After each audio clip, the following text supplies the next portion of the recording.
Hey, Toby. Hello? Hello. It's Josh, Toby. Sorry, I'm jumping in. Oh, I see. That's fine. I'll listen in if you guys don't care. I don't think anybody does. I'll run it past him, but I don't anticipate that'll be a problem. If you start screaming out Iron God's spoilers, I'll ban you forever. Josh has played Iron Gods Uh, before. Spock Nice. appears and rules everything. I That's see. my spoiler. Okay. Darth Vader's Luke's father and so forth. I knew it. Yeah. Etc. Yeah. Mm-hmm. Classy.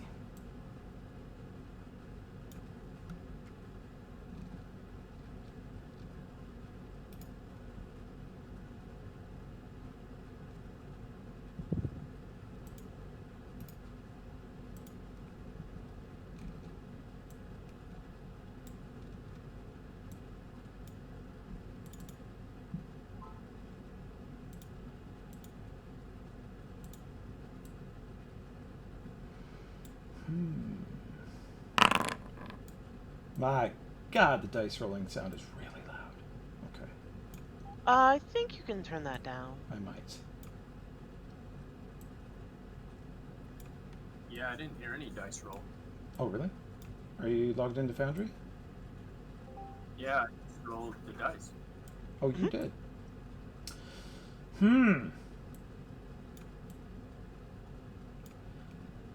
Well, I hope you can hear Foundry. I've wasted an absurd amount of time messing with sounds in it this week. Yeah, when I was in it earlier, I could hear like the ambient town noise or something. So, Oh yeah, if you move your token around this little bar we're starting in, you will find all kinds of shenanigans going on. I do like how much player agency it gives players with being able to open Mhm. doors and move your tokens around and hear stuff. Yes, for sure.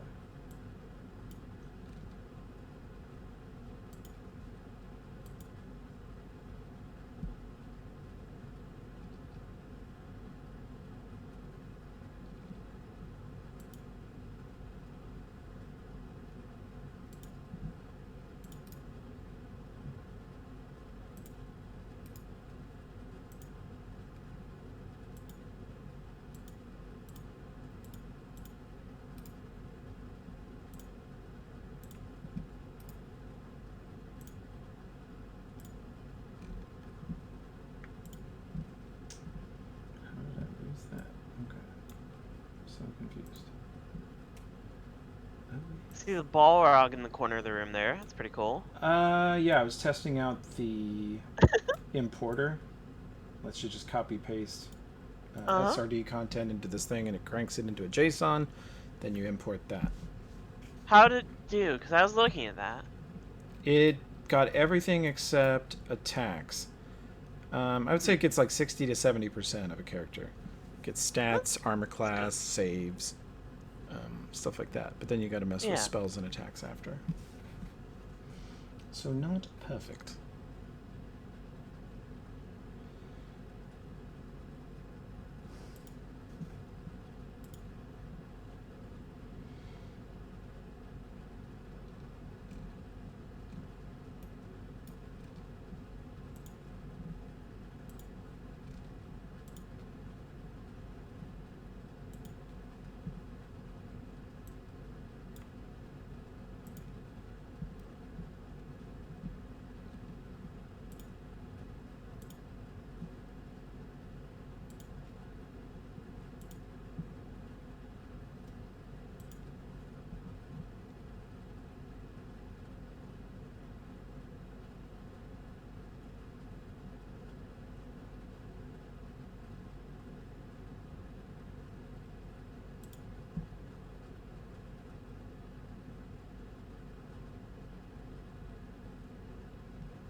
Interesting.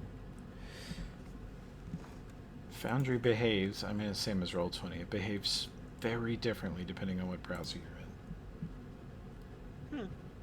I always just use Chrome on Foundry. Really? Yeah. Gosh, we have a hell of a time with Chrome in it. None of us are on it. We're all on. Like, I have. It lags as bad as Roll20 for me in Chrome. And then Opera GX, it's like a dream. It's incredibly quick. Firefox is good, but I'm just watching Firefox do a weird flicker with the animated torch on the main map screen. Yes, I've seen that. At the end of the animation that's flickering, it does not do that in Opera. Weird. I don't know if I still have Opera installed. They make Opera GX now, which is made for web games, so it taps your 3D card for extra oomph if you have one.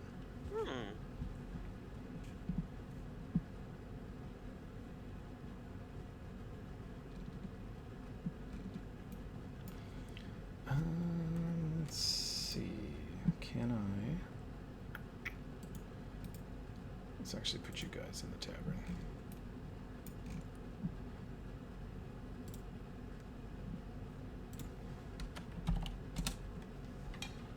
Okay.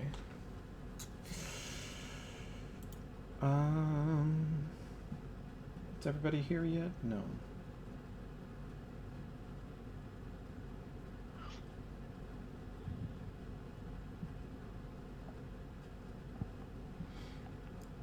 Who are we missing? Sergeant Bronze McGinnis? No, I'm here. No, you're here. You said something a minute ago. Looks like Gavrilo. Yep. I know he tested the foundry because Gavrilo was moved when I came in earlier.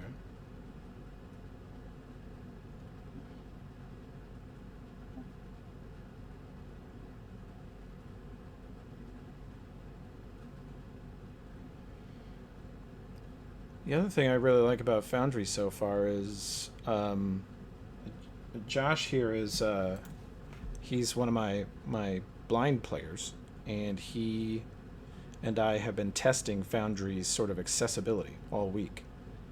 And I really expected it to be worse than Roll20, and it's actually better. He's able to Awesome. navigate character sheets and things he can't normally do, so I might have him jump in and just do some NPC roles for me, if nothing else, for testing. Because I've been talking to a friend of mine's friend of Josh and mine is a programmer, and he's writing a mod for Foundry already for blind players to better navigate things. And Atropos himself, I like messaged the guy who makes this, and he responded to me within 15 minutes and said he wanted to help. Which is not a response I've ever had from Roll20. Yeah. I'm like super happy and impressed with everything to do with it thus far. It's also just like coming up for air after 5 years of just sort of accepting Roll20's mediocrity, because it never changes. None of the patches ever matter. Yeah, the only time Roll20 updates ever do anything is usually breaking it. Yep. Well, the Pathfinder community sheet updates all the time. Like, you'll open it up and go to some corner and they'll have added a feature or fixed a problem or made something better, and you're like, oh, that's so cool. But Roll20 itself, never. Yeah. And Roll20 is like terrified of letting people anywhere near their API. Yep. Whereas this guy, the number of mods that are available, and the API script engine in Roll20 very often crashes. And one of the things we might discover tonight is that I've loaded way too many mods into Foundry. Yeah, that's how I always feel. I think my Age of Ashes game, I have like 20 some. Dude, I kind of want to see your game if you'd give me a tour of it sometime, just to show me the PF2 sheet and so, you know, your tricks. Yeah, honestly, I'm pretty new to it myself, but yeah? Okay. yeah, totally. Yeah, I only recently adapted it like 2 or 3 weeks ago. Okay. I think it's going to spread like wildfire. The VTT Reddit is just lit up with people going, Foundry's way better, get off Roll20. Yeah. So I think that's where we're headed. Hey, Gavrilo's here, but I don't hear him. I see the indication that he's talking, but I'm not hearing him.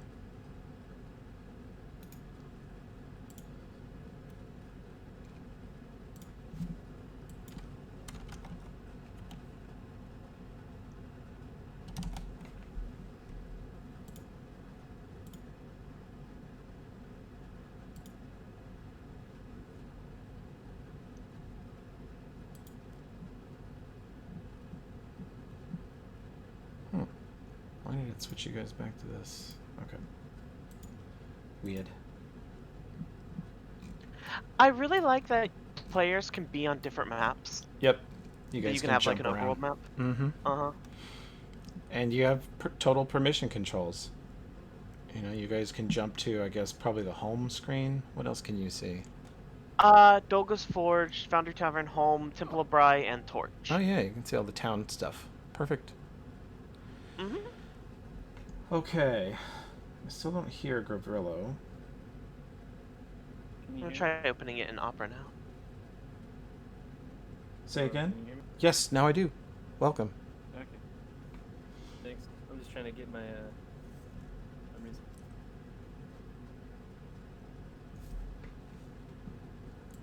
I have sort of basically copied your characters over.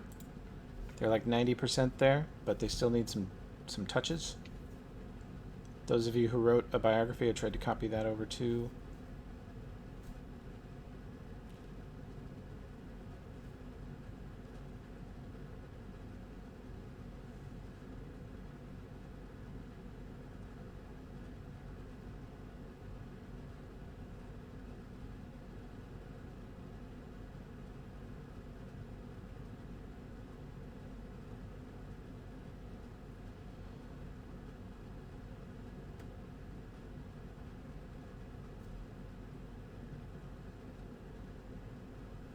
I tried to pop out my character to a new browser to drag to another window, and that doesn't seem to be working too well. Are you guys doing?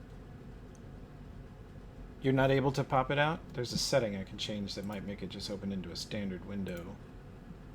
I was able to get it to pop out, but it just now it looks totally different in the screen. It's kind of Okay.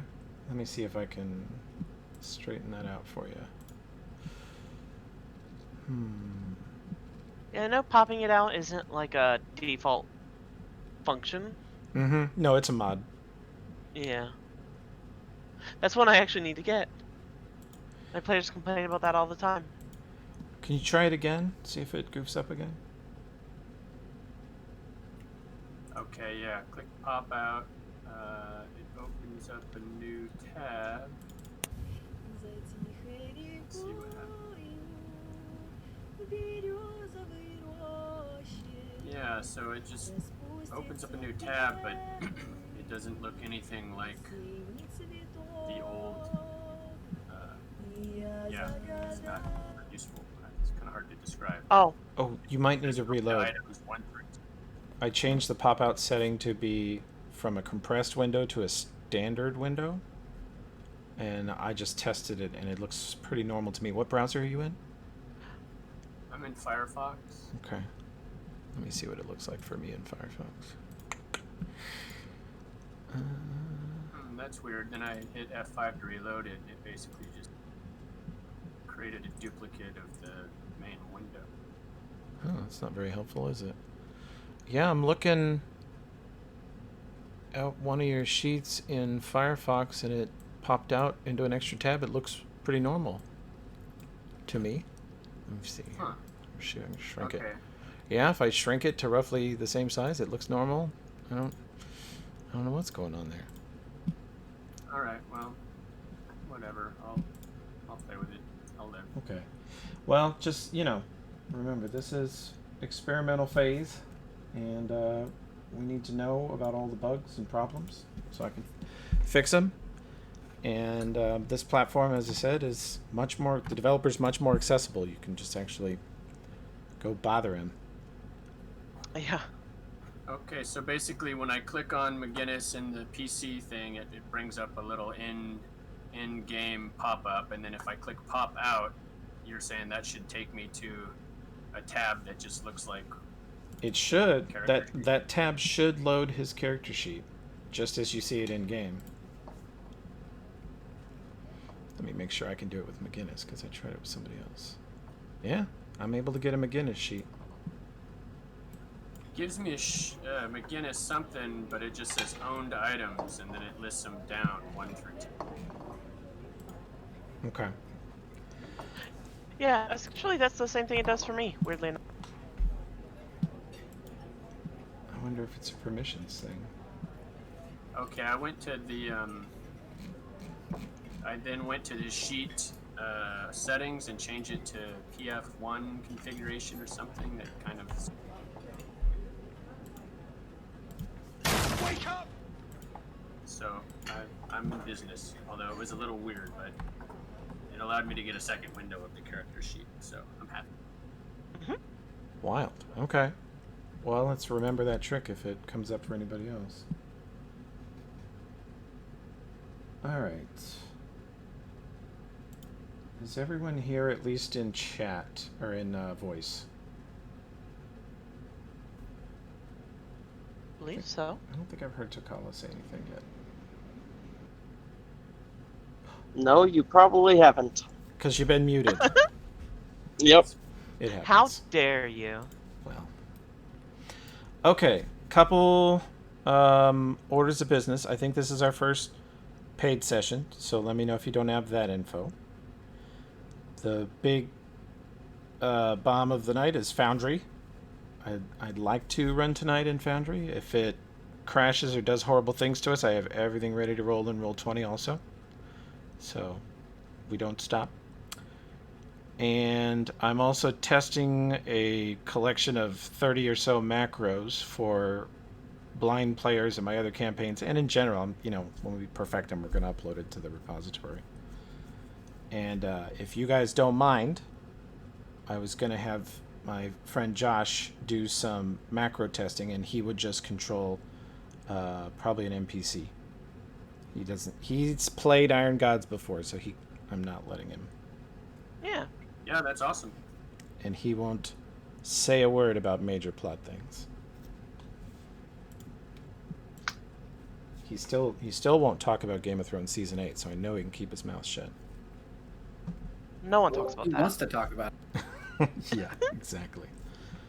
Okay. Josh, can you try to log into Foundry? And the key for you will be Val, V-A-L. Lowercase. Got it. And, I have to give you character permissions to the bartender. Where is she? Configure permissions. Okay. I don't know why it just shifted my focus over there. That was strange. Can you guys see those green things I accidentally drew on to the east? Uh-huh. Totally can. Yeah, sorry, don't know what I'm doing, and I don't know how to get rid of it. Well, if you select the measurement tool, like the ruler tool that you used to make it, you can hover over where you made them and hit delete, and it'll get rid of them. Cool. Okay, thanks. Uh-huh, no problem.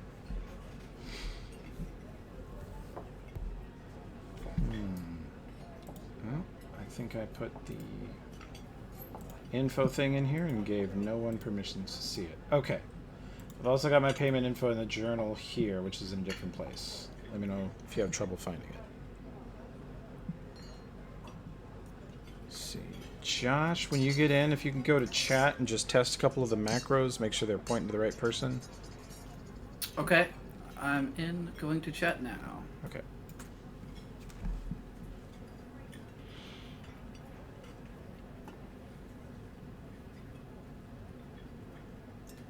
It's asking if I want to save configuration. Do I need to do that? Yeah, I don't think that'll hurt. Well, it's saying like for Valbane. That's fine. Yeah. Okay. I can reassociate you from the GM menu if we need to. Okay. Okay. I think.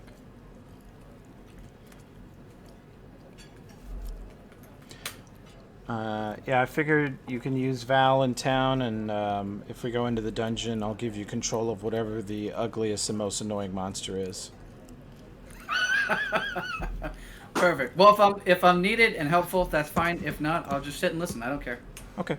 If we go into a dungeon. If you go into a dungeon, you guys can just be like, nah, bruh. We're hanging out in town. Yeah, we don't want to save anybody. Yep. Not Let the interested. town burn. Or not burn, actually, in this case. Yeah. Okay. Did you see I rolled a perception check, Toby? You did. That's terrible. You don't see anything. I do not. I don't find it. You don't find it. Oh, I'm gonna have to make. Could come up a weapon macro for you. Let's do this. Let's do this.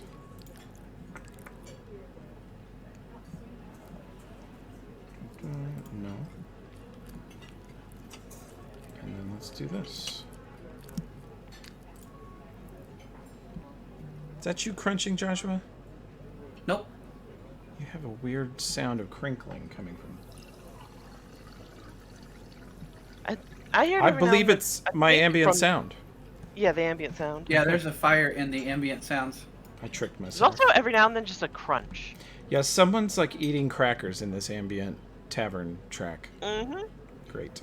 I might switch to one that doesn't do that. That's annoying. Alright, so then we change the name of this macro. Save. Okay, Josh, do /SCI.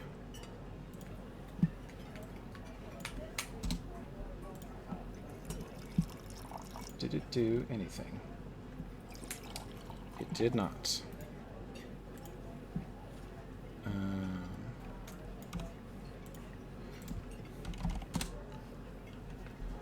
Oh, hit return after it's an attack macro. It will have popped up a window asking you if you want a single attack or full. There? Yeah, it should just be like the Elven Curve Blade one we were testing the other day.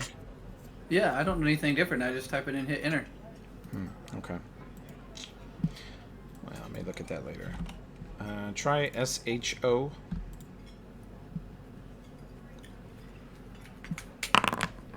Oh, why does that work? I guess because it doesn't have a confirmation dialog. Alright, well, it shouldn't matter. Okay.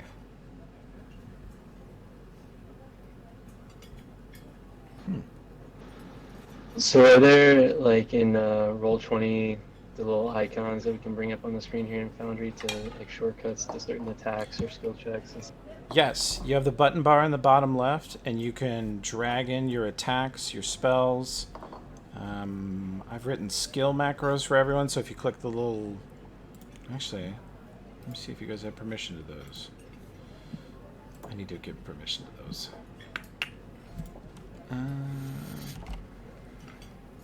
What's the permission for this guy? Okay, try SCI again, Josh. I fixed the permissions on it. Anyway, if you click the little folder icon to the left of the button bar, you'll see all the macros that you have access to. I'm going to open up access to all of them. But I have one for every skill, one for every save. And I think as they develop the sheet, they're going to add more convenient functionality for that. I don't see the folder icon. So the button bar, like with the chat and all that? Button bar at the very bottom left of your screen, right next to the player list. There should be buttons 1 through 9 and 0. It's like a MMO hotbar. Yeah, it looks like a WoW bar to me. If you're familiar with them. Said there's a skill macro? I'm making them available right now. I wrote them all, but they're Oh, I see it they're now. text triggers at the moment, and they're designed for Josh, frankly. Let's see. Observe. So there's a P, and they're all just the first 3 letters of the skill. There's PER for perception. There's STE for stealth. It should be visible now. Okay, yeah, I can see those. SEN for sense motive. I gotta go through here and fix them all. Yeah, that is. Someone is just loudly chewing and smacking their lips on this recording. They are. Ugh, okay. It's like the worst ASMR. It's not comforting. Okay. Yeah, I got it that time. Well, I looked at Discord and Josh, you were lit up, and I was like, is he eating crackers an inch from his mic? I mean, normally, yes. Not today, though. Okay. You better be on your best behavior. Let's see. Yeah, I got one for all the knowledge skills. So just let me know if there's a particular skill you want, and I'll set it up.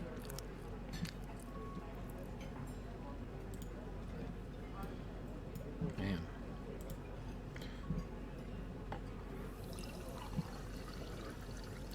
This is supposedly the fine dining soundtrack. That's not the word I'd use. I think it's in the fire, whatever the fire is, whatever track that is. It's in that. Okay, I'm switching background tracks because that's distracting me. I keep thinking that Harrison has joined the channel. We have a player who's really bad about that. He gets yelled at about it all the time. Okay, how are you guys coming along with your character conversion? I'm fully ready. You're ready? Okay. Uh-huh. Yeah, I think I'm ready. McGinnis. Excellent.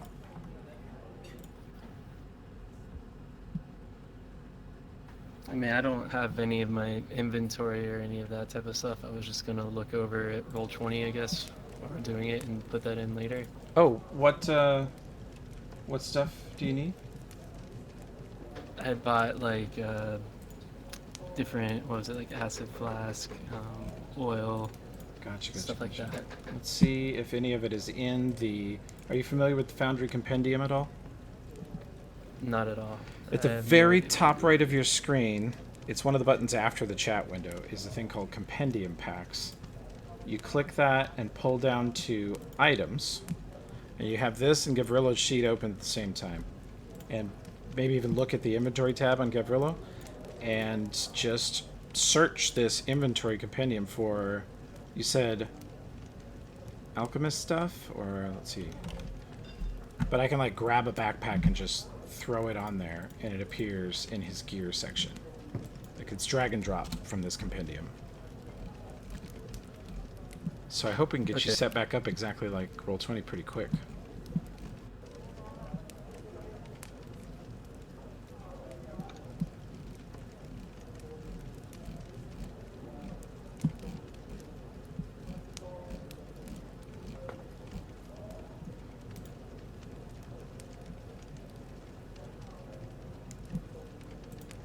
It is just someone munching away, huh? Yeah, I switched the track. If you reload, it will no longer be Oh, someone okay. chewing in your ear every couple minutes. I mean, it's okay. I don't mind. I find it annoying. Takala points out that most nobles are inbred, so that's probably historically accurate, the fine dining one.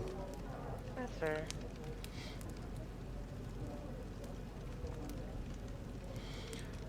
You guys all should be able to see a character named Loot Pig. Uh-huh. It's currently the only way I've found. Maybe there's a better way to have a group loot pile.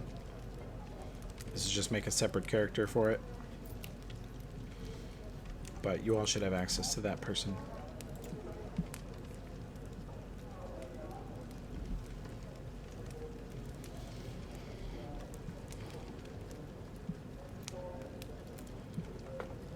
Okay. Yeah, I'm trying to drag and drop the like acid right now to my character sheet. Yeah. I'm in the inventory page. It Gotcha. doesn't seem to be doing it. Make sure it's not. It's in your. I see it. It's in your under your gear tab. You've dragged 4 acids in so far. Okay. I So didn't realize it if was going there. Yeah, it's well, All it's very over organized almost. Yeah, if you delete these extra ones and then you can just increment up, you can hit the plus sign on whichever one you're going to keep to show how many you have. Yeah. Okay, cool. Got it. Thanks. This does better inventory tracking, spell tracking. The spell tracking is actually kind of annoying me about this sheet because it refuses to not do it.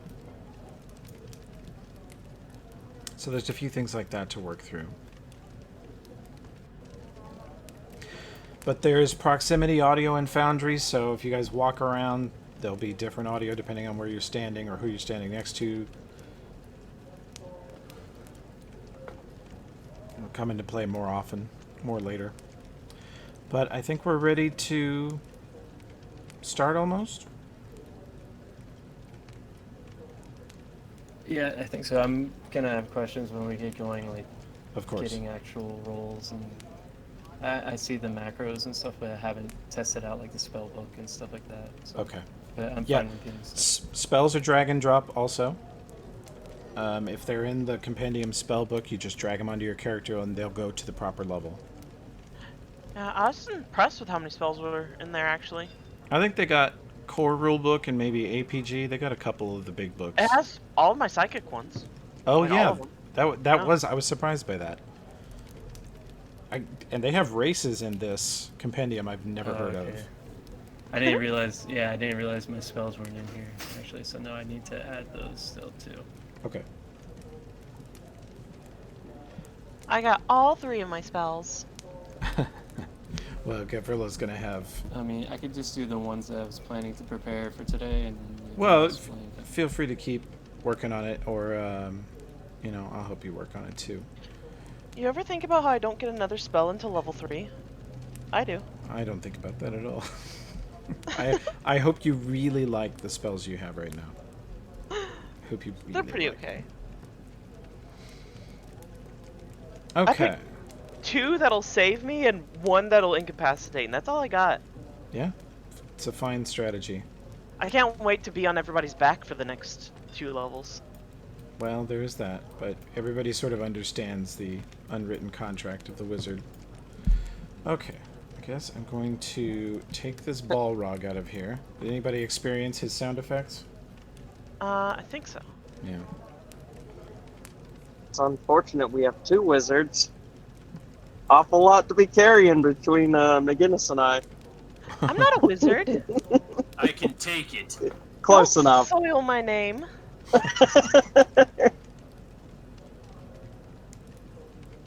It's all in my head. I don't need to read a book.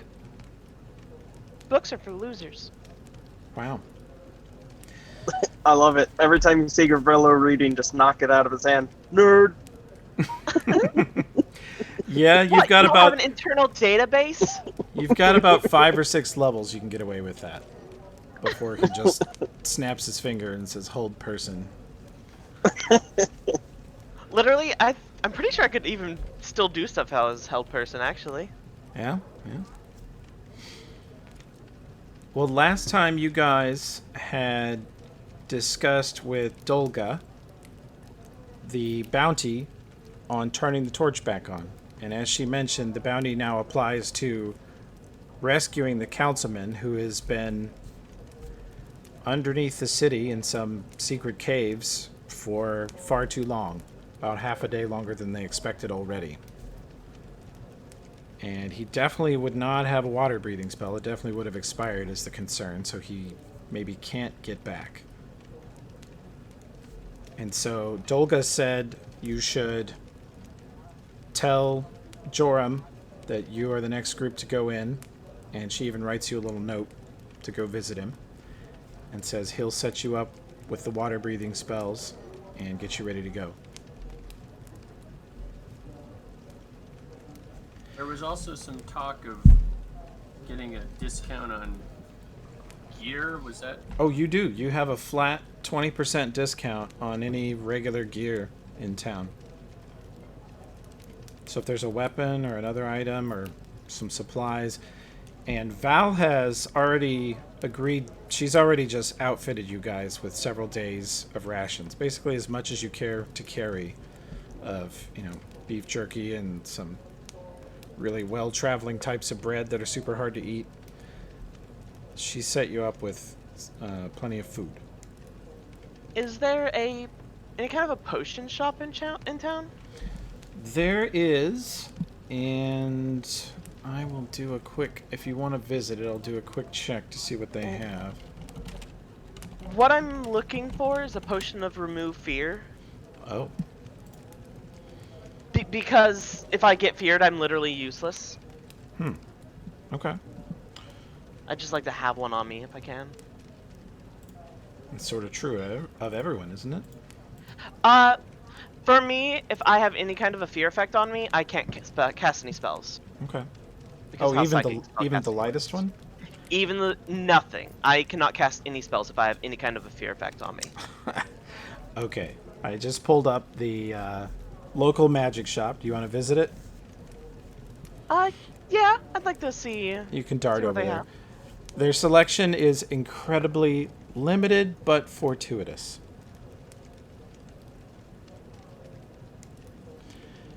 And she says, I only have a couple of potions. Sorry, supplies have been tough. Times are tough. The only potions I have are potions of Cure Light and 2 potions of Remove Fear. And how much would the potion of remove fear be? 50.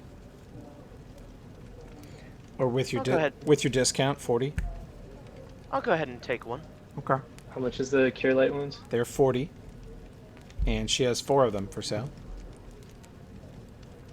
Okay, I'm just checking my wallet.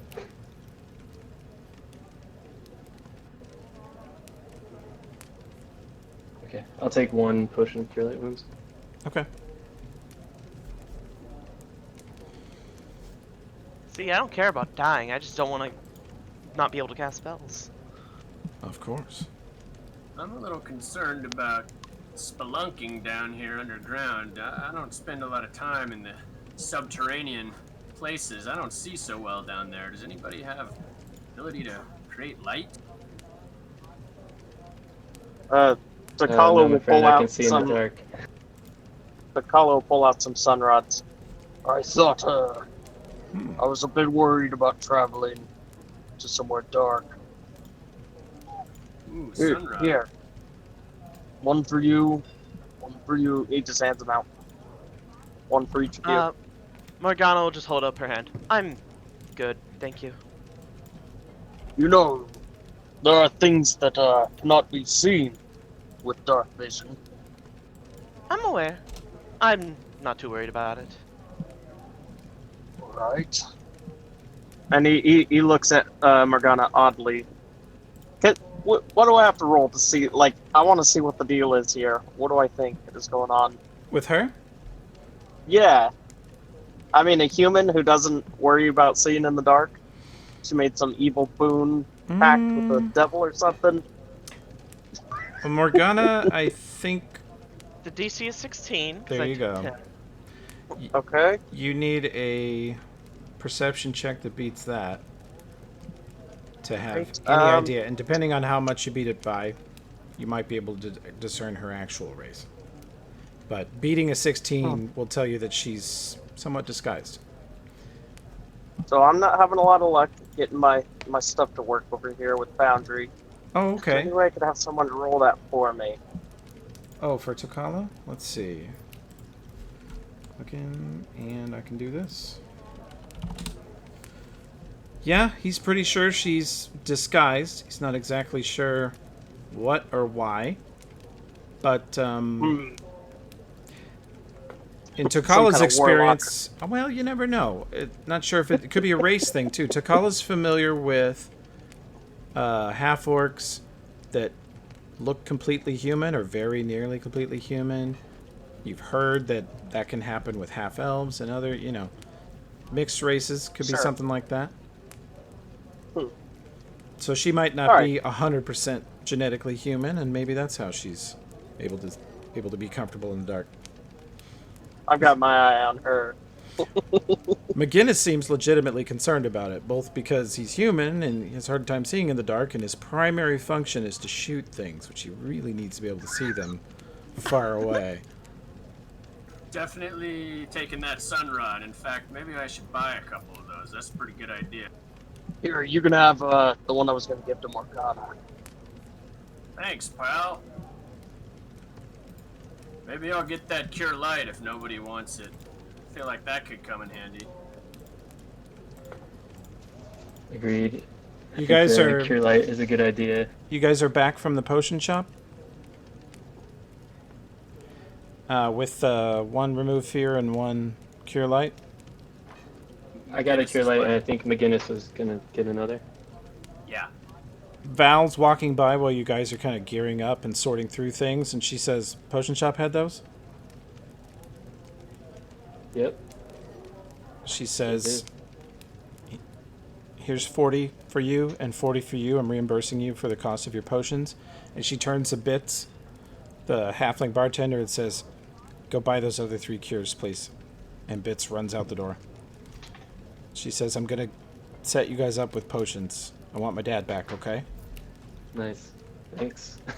Thank you, Well, Pat. that's appreciate it. awfully kind of you, Missy. 10, 15 minutes later, Bits comes back in with 3 more Cure Lights to distribute. Actually, she gives one to Val, and Val says, I'm coming with you at least down to the water's edge. Sounds like a plan. Okay, what is this? The more the merrier, I suppose. Oh, So we each have a cure light then.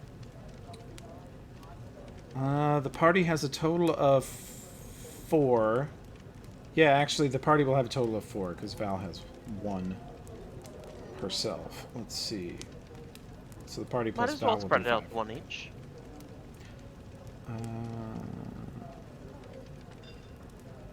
God, I can never find this app.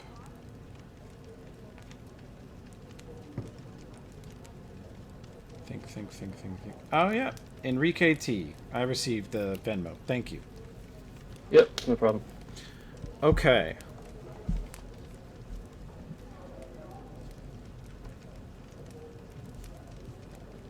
Well, we can take a quick bop over. Is there any other basic equipment you guys want to buy? So I'll just share what I did buy before, what I was carrying on me. I have torch, flint and steel, bedroll. I'm just sharing with the party before we go out, letting them know I got 2 things of oil and acid, so I can potentially throw it at people if my bombs run out. Gotcha. Let's hope your Some bombs don't run parchment out. and some ink. McGinnis, last time you also wanted to visit the Temple of Bry, although that is the party's next destination if they want to see Joram. Oh yeah, I was gonna ask if we were gonna go there before. So that's good. Only if you'd like to be able to breathe underwater. Yeah, I Sounds feel like good we to need me. that.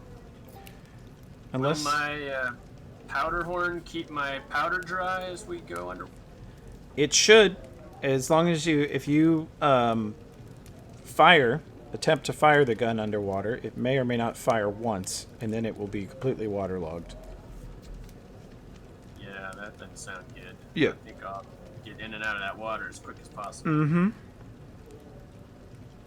But yes, definitely looking forward to having a talk with that fella at the temple. I know we're headed there anyway. Personal business. Okay. Yeah, I've heard some about Bry. Be interesting to see if they have any cool mechanical contraptions there. I'm Well, a fan of cool mechanical contraptions. Cool, yeah. Val can tell you that you might be a little disappointed. The Temple of Bry is really like a school for children. Oh man. Yeah. We all learn to read and write there, if you grew up in Torch.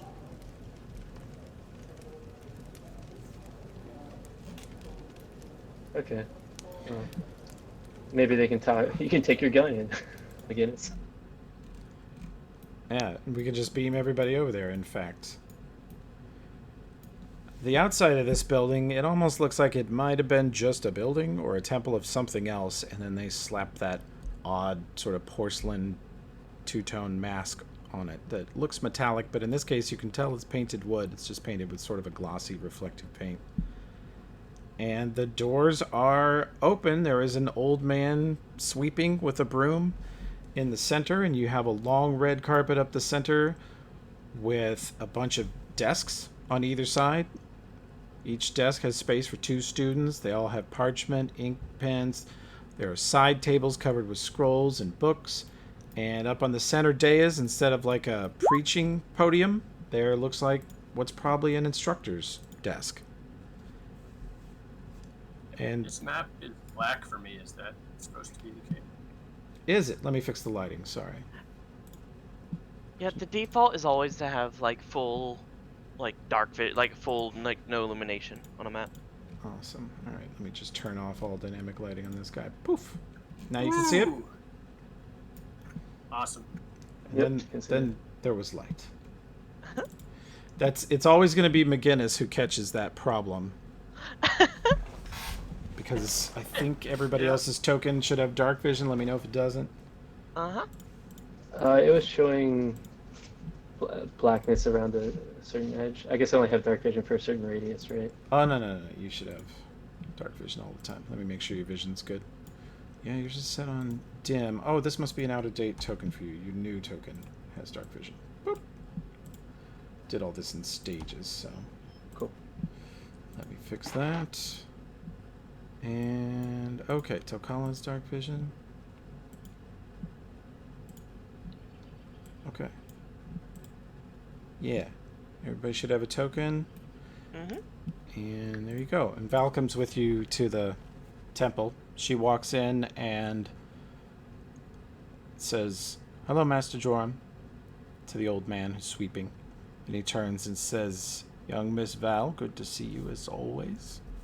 What can I do for you all today?"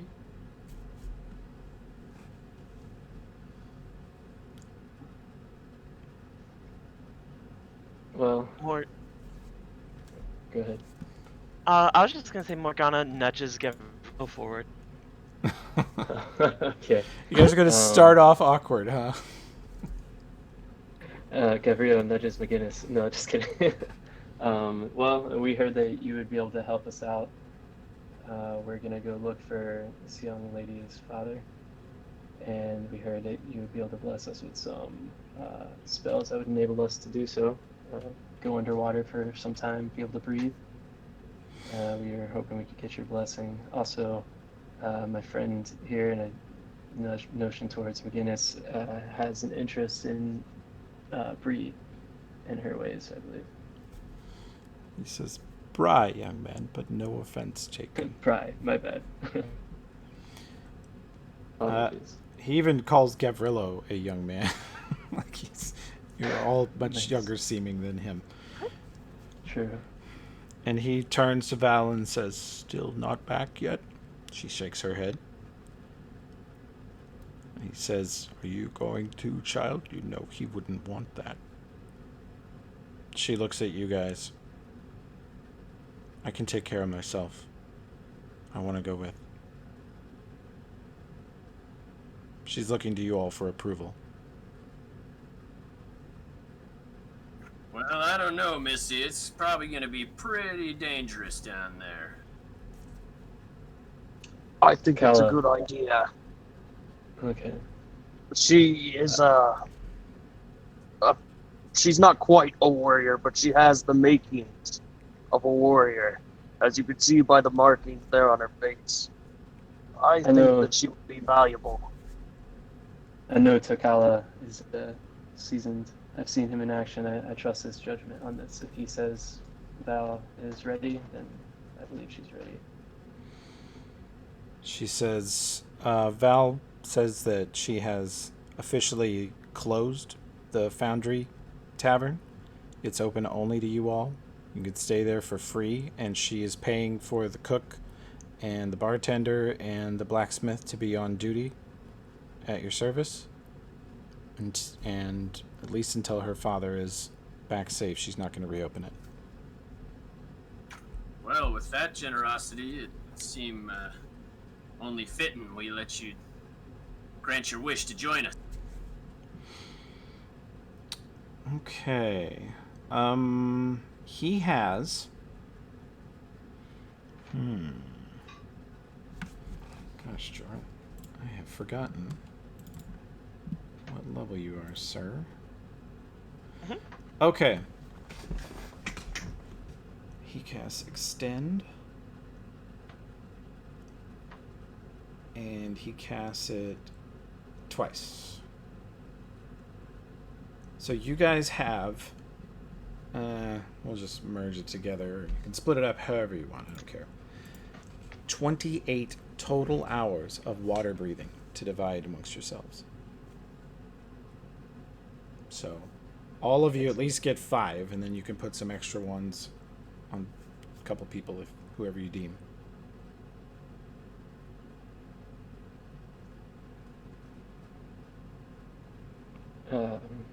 I'm okay with the 5. It's my least of my concerns at this point. Okay. Yeah, same here. Okay. I am a bad swimmer. I would Yeah. like more. Heck, I'll take an extra. Okay. McGinnis and Takala take an extra hour, and he puts 1 extra hour on Val.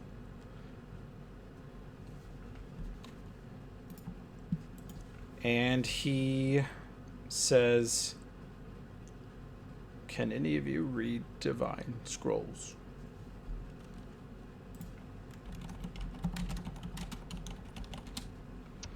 Awkwardly looks away. I think if I roll out of character here, can I roll use magic device to do that?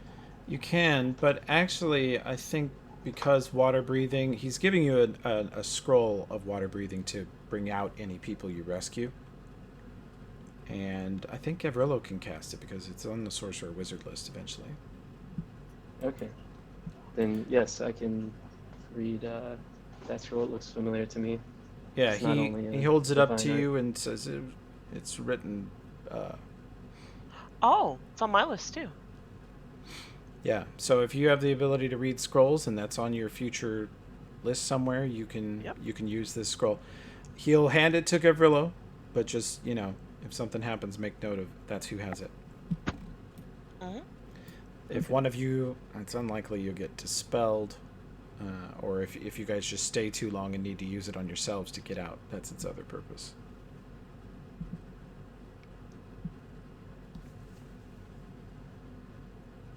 So McGinnis will kind of sidle up to the priest and say, "I appreciate your help there, Padre. Maybe when we get back, once we rescue your acolytes, you can take a look at this here little jobby I came across and maybe get it working for me." And he shows him the flintlock. He is very interested in that. Let's see. He will make a little appraisal on that. He says this was made here some time ago, not by me, by someone more skilled than I. He says, but I know something that might go along with it. And he walks over to one of the bookshelves and shuffles a couple of things aside, and he's digging around for an awkwardly long time, like you guys are thinking we should go, and like 2 minutes later he's still digging. Oh, it's here somewhere. And under a massive pile of crap over on one side, he pulls out what looks to you guys like a broken piece of a ruined backpack. But as soon as McGinnis sees it, he's like, that's a gun belt. And Joram brings it over. It's covered in years of dust, decades of dust. But he says, you say it's got this protective for when you go out in the desert. And you look, it looks like it will fit your pistol, and it has this multi-layered, it looks like a 5-point harness seat belt for the gun. And he shows you how it clasps on. It has sort of a snapping clasp. It takes a full round action to seal it shut and a full round action to open it up because it's so many different wraps. He says that should keep it dry. Ooh-wee, I like the look of this thing. Great fit. You try it out? Yeah. You're fairly certain these two actually go together. It fits way too perfectly. Every part of it is down to the millimeter, perfectly shaped and sized for your pistol.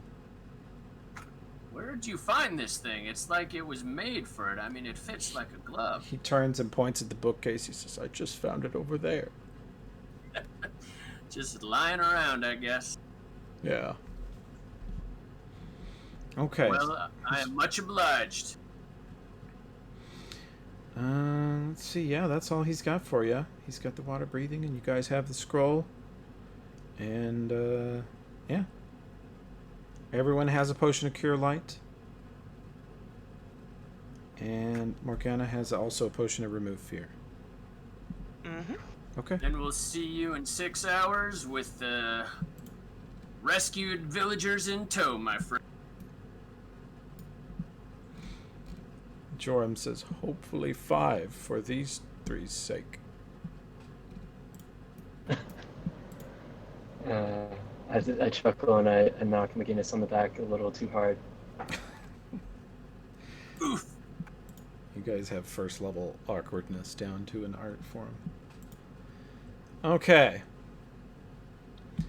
Well, I think we're... Is there anything else you want to do? Or are you headed to the waterfront? I was trying to add the scroll into my inventory, and I wasn't sure where to find that. You might actually have to add it as a spell and just put a 1 in the uses column for it. For for now. And you know that you can't cast that yet without the scroll. Okay. And what was it? Is the exact spell was water breathing? It is water breathing. It should be a 2nd or 3rd level spell for you. It's a bit above your level, but Okay. you can do it. Yeah, I think the major weakness of Foundry right now is honestly just the Pathfinder 1 sheet is not as well developed. Yeah. And hopefully they'll get on that. I've already been in their channel annoying them on Discord.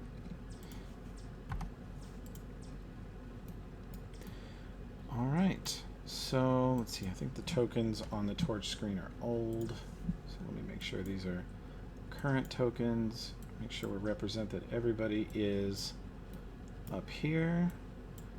So the waterfront, is that this location? No. Well, you head there first, but Val says that's not where Dad said he found the tracks. And she takes you farther up. One second.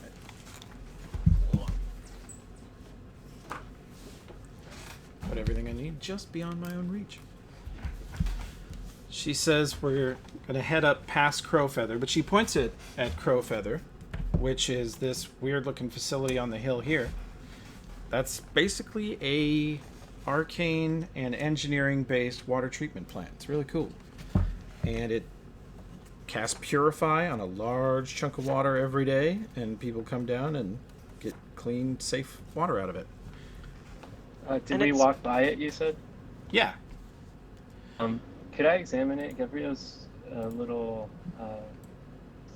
like the suspicious guy, so could I examine it to try to see if anything looks off to me about the engineering? Sure. If you guys... Just like a passing, if I would notice anything passing by. Okay. Yeah. You guys head down... Yeah, go ahead. Correct me if I'm wrong, isn't it broken right now? And that's what he was going to investigate? The Crowfeather? Yeah. No, there's some crazy. rumors. Okay, I'm crazy.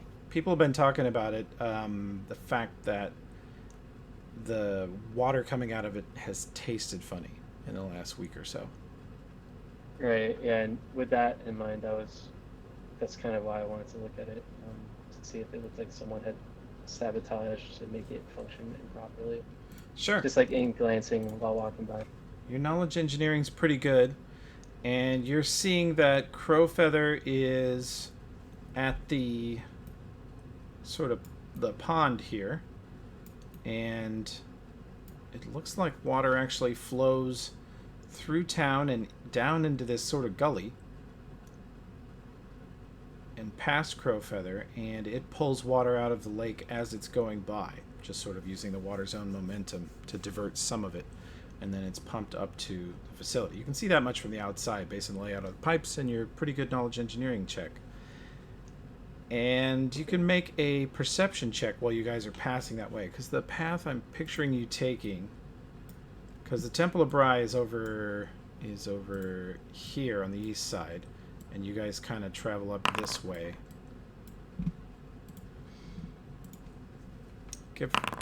You notice that, and Morgana, you pick up on this too.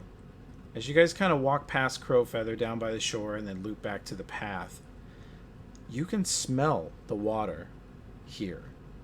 It smells a little off. It smells extra metallic, maybe. There's just a weird tinge to it. Like water that's sat in an old can for a long time. And it smells that way before it flows into the Crowfeather's intake pipes. So you think probably that it's just not able to purify whatever that is out.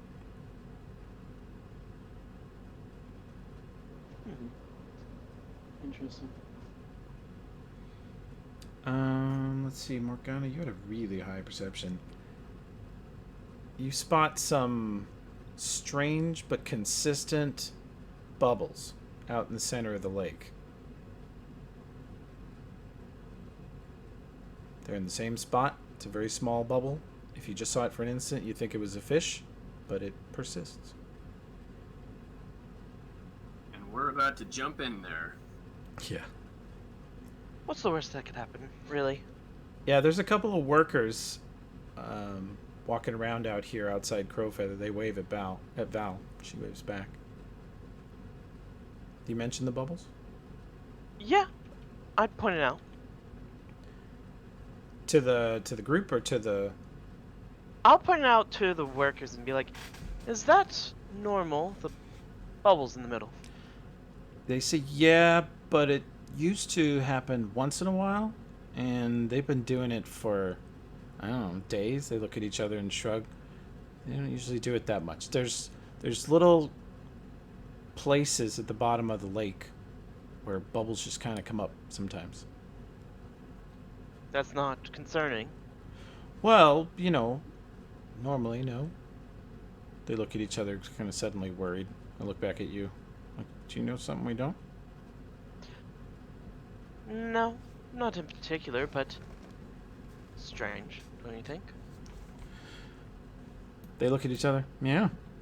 And they keep doing whatever they were doing, carrying Yep. stuff. You're pretty sure they're not nearly concerned enough about water Yeah. quality. You guys head down the path past Crowfeather. Down following this sort of creek-looking thing. Up to... Let's see. Gotta remind myself. The Weeping Pond. I knew it had a sad name. Let me give you the book's blurb on it. This might also be in the player's guide, but won't hurt us to hear it again. This placid-looking pond is set off from the surrounding area by a crescent-shaped escarpment. No vegetation grows on the banks of the pond, and the waters carry a bitter stink of sulfur. Now, if you ask Val, she says that is normal. Crowfeather usually filters that out, though. It can make your eyes water just standing here next to the shore. This is the spot you guys are going to enter. And the pond is fed by an underwater spring from Black Hill, but no fish live in the water because it's just kind of nasty, smelly water. And Val says, yeah, you don't drink from here. Okay? Everybody knows that. That's always been true. Does something happen to those that drink here? Do they grow an extra limb? She scrunches up her face and says, no. I don't think so. No, you just get sick. Like, you feel ill. Don't you smell the fetidness of the water? Yes, we do. That's why we built the Crowfeather Palace, but something's... I don't know, maybe it's just worse right now. Why would anyone I was, drink from it? I was asking Morgana, Oh, Oh, being that she's the one sitting there going, hey, why not? I'm wondering what's caused it to be so much worse all of a sudden. Sure has something to do with the torch going out. Only one way to find out. Gotta get down there. okay. Very true. Very true. Guys, head down into the little protective horseshoe around this pond. Yeah, let's do it. Yep. Morgana is gonna take off the giant brown cloak that she always wears and throw it to the side. Okay. Yeah, everything's gonna get pretty wet. Yeah, McGinnis checks his powder horn and takes off any extraneous garments that are gonna drag him down, and holsters the pistol, gets it all tight, and gets. The column Yeah, begins to it seems- stretch. Stretching. Awesome. Very important. It's very important to stretch. Okay. Do I know, will my acid and oil and flask get damaged going underwater? Or... No, they're pretty Sealed, well no. sealed. No, you're... Okay. I mean, Arcane Bomber, I'm going to treat you like an alchemist. I'm going to assume all of your stuff is super well secured. Yeah. You'll probably be fine with this. Well, Val says that from what her father said when he came back from this, he found tracks right around up against the cliff of Black Hill, which is where, to the right of you here, where the torch is at the top. And he said he saw tracks leading into the water.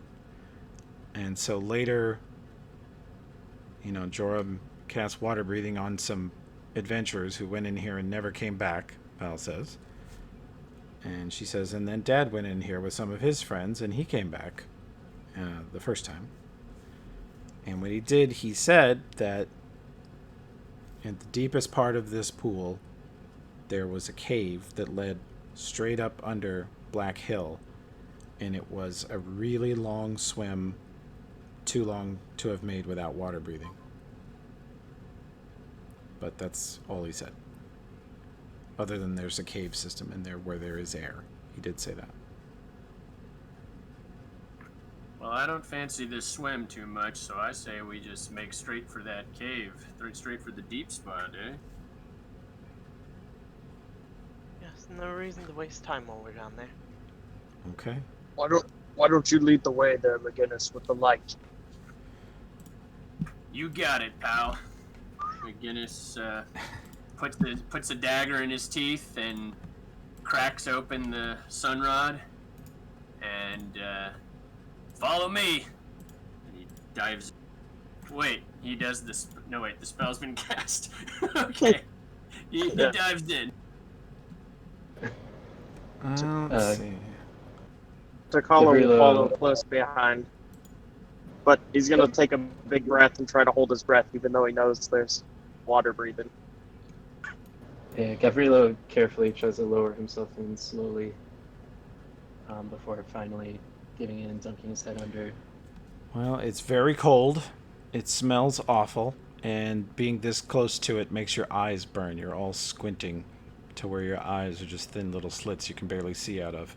And your eyes are also probably watering from it. Yeah. Nice. Yeah. I have a Unless- question. If I put unless you're stuff in immune to another poison. language, can everyone? Only people who have that language installed in their sheet Nice. will be able to read it. Okay, that's cool. That is really cool. Yeah, the polyglot mod. It's Mm-hmm. one of those completely unnecessary but awesome sounding mods that I definitely installed. Cool. So, you guys enter the water. Josh, are you in the channel at the moment? Yep. Could you do a swim check for her? Everybody can do... Frankly, we'll call round 1, or phase 1 swim checks. Boy. Val has a little necklace, just of a little seashell around her neck, and she touches it, and it begins to glow like a torchlight, like 30 foot of light in front of her. And she dives into the water and swims straight for the deepest part of the pond. You can, as you guys enter the water, especially you, those of you with dark vision, she's just a beacon of light. Gavrilo, with a water breathing spell on you, that is good enough. You guys basically watch Gavrilo kind of take an awkward start, and then just he immediately senses that he's just going to grab onto stuff at the bottom of the pond and drag himself. There's no reason to... Oh, Tokala, you're just sort of floundering in the shallows, buddy. Yeah, I begin to panic. Water! There's no water in Numeria. There usually isn't. This is true. It's a very dry climate. And Tokala's like, ah! Everyone else is ahead. He's the last one on the beach. He gets in and just starts flailing. And let's see. If you are higher than... Phase 1's only a DC 8, so Gavrilo technically makes it.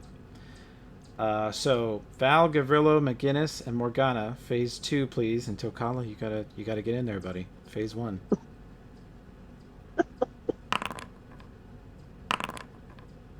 All right. Val gets close to the deep part, but there's a slight current. Morgana, is that oh yeah, you have a -2. That is possible. Oh shit. Tokala's still on the beach. Now, Gavrilo and McGinnis are swimming up, and it looks as though as you get close to the mouth of the cave, there's a bit of a current coming out of it, frankly. And Val tries to swim into it, but mispositions herself and actually gets pressed up against one of the rocks.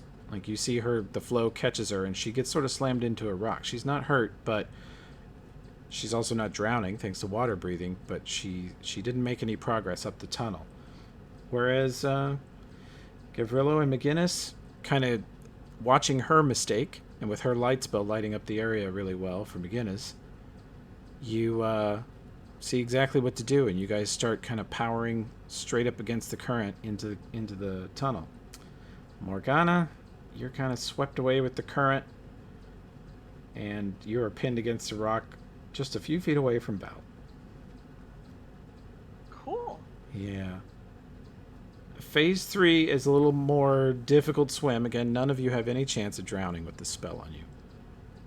But to swim against the current up the tunnel for Phase 3, you need a little bit better swim check. Or just keep rolling 15s and 17s. Those are good. Yeah, I got this under control. Val starts to enter the tunnel.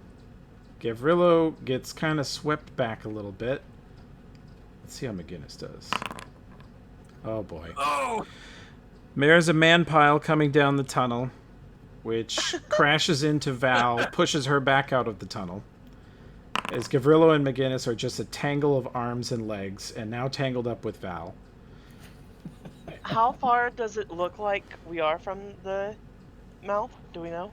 Gavrilo and McGinnis got a good 10 or 15 feet up in it, and the flow seemed to intensify, and they kind of weren't ready for it. So I'm still on 2, not 3, right? Yeah, you fell back. Gavrilo looks around and is like, where is Tokala? Like, why is he not down here yet? Ooh, he's still on the beach. Okay. It's really wet. I don't like it. So the party's progress looks something like this. Yeah. Okay. Eventually we're gonna get this. This is 1, and if you get 3, there's my very twisted number 3. Morgana, that's not enough progress. Alright, let's go ahead and have checks all around. We all try again. McGinnis, no. Val starts to move up the tunnel. Morgana, no. Gavrilo starts to move up the tunnel. Tokala enters the pond. He's coming, you guys. He's coming. I'll get there. He's almost caught up to you two since you're sort of spinning your wheels over by the entrance of the cave. McGinnis, that's not quite good enough. You don't make much progress. All right, let's go again. I swear we're not going to do this all night. Or maybe we are. Okay. It's always something simple that defeats the party. Yep. I mean, at level 1, it's very often maneuvers, isn't it? Nobody can climb or swim at level 1. Tokala, sir, you are still sort of struggling to catch up. But you catch up to Morgana, who has been in the same spot for 3 rounds. She seems to be kind of struggling. So have I emerged from the water? Where's the last McGinnis check? Gavrilo and Val are swimming up, and they think they see surface water ahead, and the tunnel sort of widens and flattens out, which lessens the current some. It seems less intense here. So you're pretty sure you can just walk it out from where you are. Yeah, do it by yourselves. I Awesome. dare you. But you look back in the tunnel, and you can't see that far underwater, but it doesn't look like any of your team is with you. It's just Val and Gavrilo. The rest of you can make another try. McGinnis, Tokala, Morgana. McGinnis. Oof. Holy sh... Oh, and I thought I was bad. Guys. Man, this party's never going to SeaWorld. You guys are... Let's see. Let's have another one Water from... breathing somehow falls off of us. No, like I said, you can't drown. I mean, you're trying real hard. Okay, Tokala, you don't make much progress this turn, only because you grab the other two and help them get a handhold on the sides of the cave opening.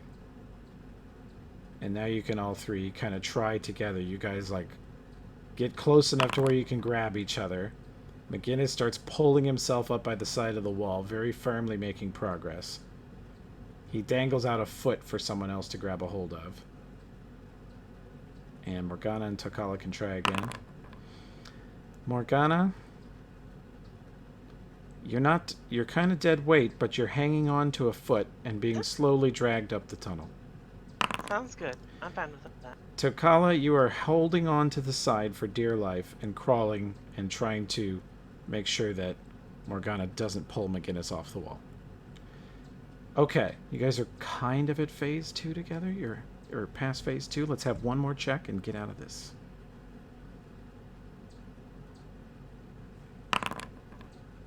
Good enough to hang on. I'm just gonna do this. Ooh. So I get a +8. Okay. Takala's kind of barely hanging on. McGinnis is crawling up the wall, and suddenly, does that cause any visible effect? It's tricky. It would be obvious that I'm casting a spell if you're actually paying any attention. Okay. But it's a spellcraft to know that I'm casting a spell psychically. Okay. Okay.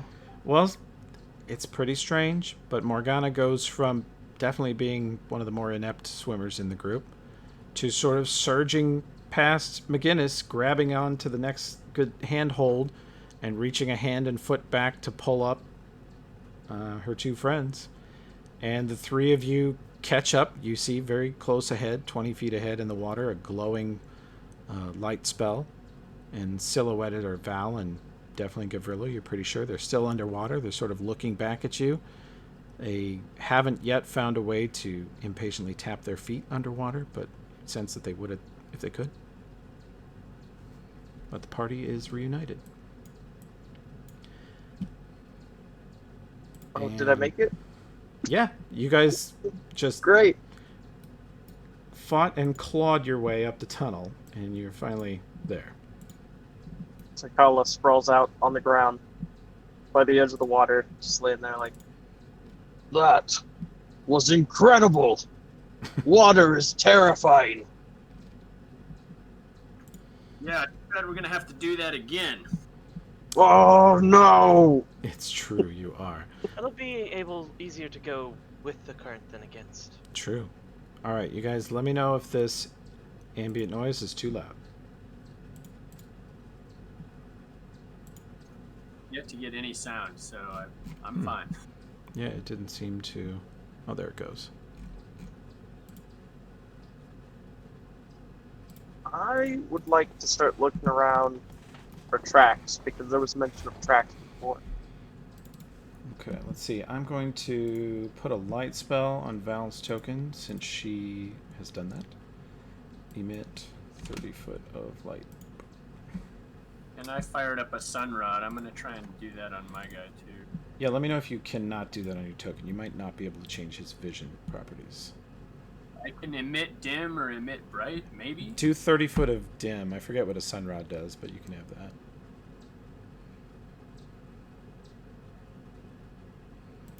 Is it letting you change it? Yeah, I think so. Okay, cool. Actually, no. Nope. Okay. Oh wait, let me try one more time. I didn't hit up. Oh, update token. Yeah, you got to do that. Okay, I think that worked. Okay. And you guys are not hearing water here? I am. Okay. Is it too loud or is it okay? It's okay for me. Okay. Yeah, let's look for tracks. I like that idea. Morgana's gonna go ahead and pull out her crossbow. Just have it Okay. at the ready. Oh yeah, McGinnis unbuckles that fancy holster and gets his musket ready. Gavrilo and Val are up here where the tunnel widens a bit, and water's rushing kind of past you a little more slowly here, so you can see how they've kind of hung on. And yeah, from where Val is sitting, with her light spell peeking over the top of the water a little, she can see there is a beach on the right, and there may be a beach on the left as well that are dry. And you're facing south. Oh, so we're still in the water right now. You kinda are. climbing out. Okay. You're at this point. You are about shoulder deep in the water. If you put your feet down, you can stand here. Oh, okay. Then I don't have the pistol out, obviously. Yeah, you wouldn't want to yet. Your people with dark vision, you are definitely seeing a beach on the left and a beach on the right. Yep. How do I recenter the map in my screen? Like drag it from one side to the other? From one side to the other. Right click? Did my shift click just pull you in? Yeah, that worked when you did it. Okay. So you shift click? I did it. I have the GM. You can, I can shift click a spot and pull everybody to it. Okay. I'm still sort of learning that. I managed to get a token stuck in a wall earlier today, and I couldn't get it out. I had to just delete it and re-add it. So I'm still figuring out some of the. So, Morgana's gonna like motion with her head towards the right, or actually no, she'll motion with her head towards the left beachhead over here, going, "Why don't we head over there? Get our feet on dry land." Let's do it. She motions to the character's right, Yeah. and you guys are working your way down this wall. Yeah. Okay. Morgana's gonna stay in the back. Okay. Ain't no way she's gonna be in the front line. Front. Yeah. Who is the front line? Takala. Takala's going to be taking up the front. Okay. My Uh, game's not cooperating right now, so I can't move my token. Oh, what browser are you in? I'm trying the Opera whatever You're one. in Opera. Okay. Yeah. If it's every once in a while we refresh Roll20. If you actually hit escape, a little menu will come up in Foundry, and you can click Reload Application. That's helped me out of a few pickles. Okay. So give that a shot. It does reload much faster than Roll20, so there's that. Yeah, it's like way more optimized. Yeah. I'm just on really bad internet right now. I told you guys I'm a truck driver. Oh right, So- yeah. Some locations have good internet, some places have downright awful. I bet it's Well- still. This map is big. I shrunk. I shrunk it slightly, but I also used nicer graphics in the Paizo map, so you're probably still downloading things. Yeah. All right. Well, I'll move Tokala up to the front for you. He's in position. Val's right behind you, and McGinnis is with you, and you guys creep up on this beach on your right. And here you notice the water is wider and shallower. It gets to where it's just below waist deep for you. But then it looks like it narrows again and gets deeper the further south you go, past this little beach. I'm gonna start checking out the beach for tracks. Okay. Whenever you're ready, give me a survival check. Again, I can't do Okay. anything right now, Mike. Can't. Okay, gotcha. Yeah. I'll trigger it for you. Alright. May I roll good for you? Did pretty well. Takala is sort of Navy SEAL walk crawling out of the water with just his head and shoulders peeking out, looking all directions. And he has built-in dark vision, does he not? Yes, it does. He's looking at a beach, and he sees it's covered in tracks of various ages. It looks like a muddy beach that's had, half a dozen or so people come in and out of the water right here almost every day for a week or two. It's heavily traveled right here. Even at a glance, you can see that.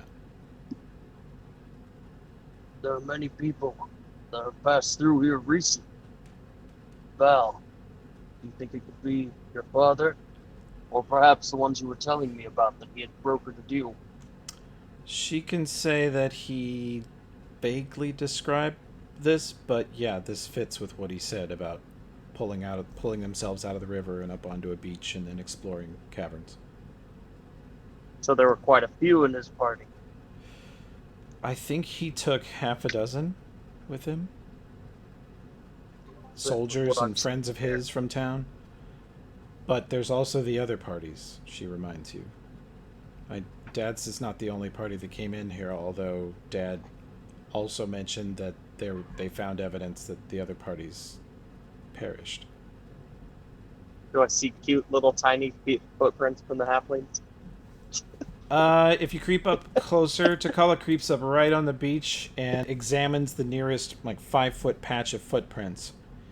And you see some from close on 24 hours ago that could be Connor Bain and his party. They're human-sized, booted, and they come out of the water right here. You do not see anywhere on this beach halfling footprints. They're all medium-sized people or bigger. Well, not Maybe bigger. they hit the far beach. Can I get a sense of the direction they headed in? You think this beach, if you pull yourself out onto it to your immediate south, it looks like it opens up into a cavern to the west, which is on your right, and the tracks head that direction around the corner. So, yeah, I'll point out the tracks to the group. These here, I think they're the right ones. Let's check it out. Okay. I'm gonna be moving quietly. I don't know about you guys. Stealth. Oh yeah, Okay. stealth for sure. Are you sending I'll a do it. stealthy person ahead alone, or are they stealthing and everyone's tromping along next to them, ruining it? I'm gonna try to stealth far behind them. I might be the stealthiest one in the group. Maybe I'll go ahead. Yeah, Morgana's you just can- gonna park up on the beach front with her crossbow out, because she's not stealthy at Okay. Yeah, I'd like to get out of the water so I can get my pistol ready to rock. Okay, you do that. You pull yourself out of the water there. Val moves up with you guys. And Josh, if you're there, give me a perception check for her. McGinnis, you can have one too. Morgana, you guys definitely see something to your west. Uh-huh. I see something. Can't quite make it out. Or do we?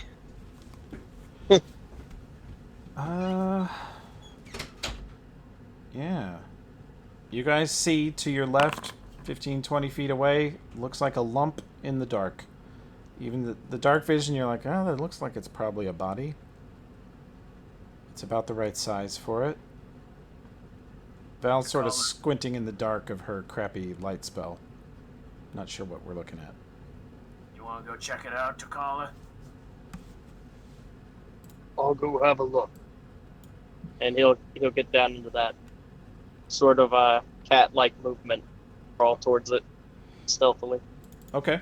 Be You want me to careful. Morgana will call out as she casts guidance on Takala. would you like me to trip your stealth check for you, sir? And I have it up now, so I'll go ahead and Oh, do that. awesome. Oh, wow. Hooray. Well, he's completely silent. He moves Where did off he go? into the Where'd he dark. You can still see him in front of you, but that's Oh yeah. okay. Maybe you're just being supportive. But yeah, he is absolutely silent, slow, and methodical about where he places his feet, where he steps, and he creeps over there. Takala, you can do survival's the most appropriate.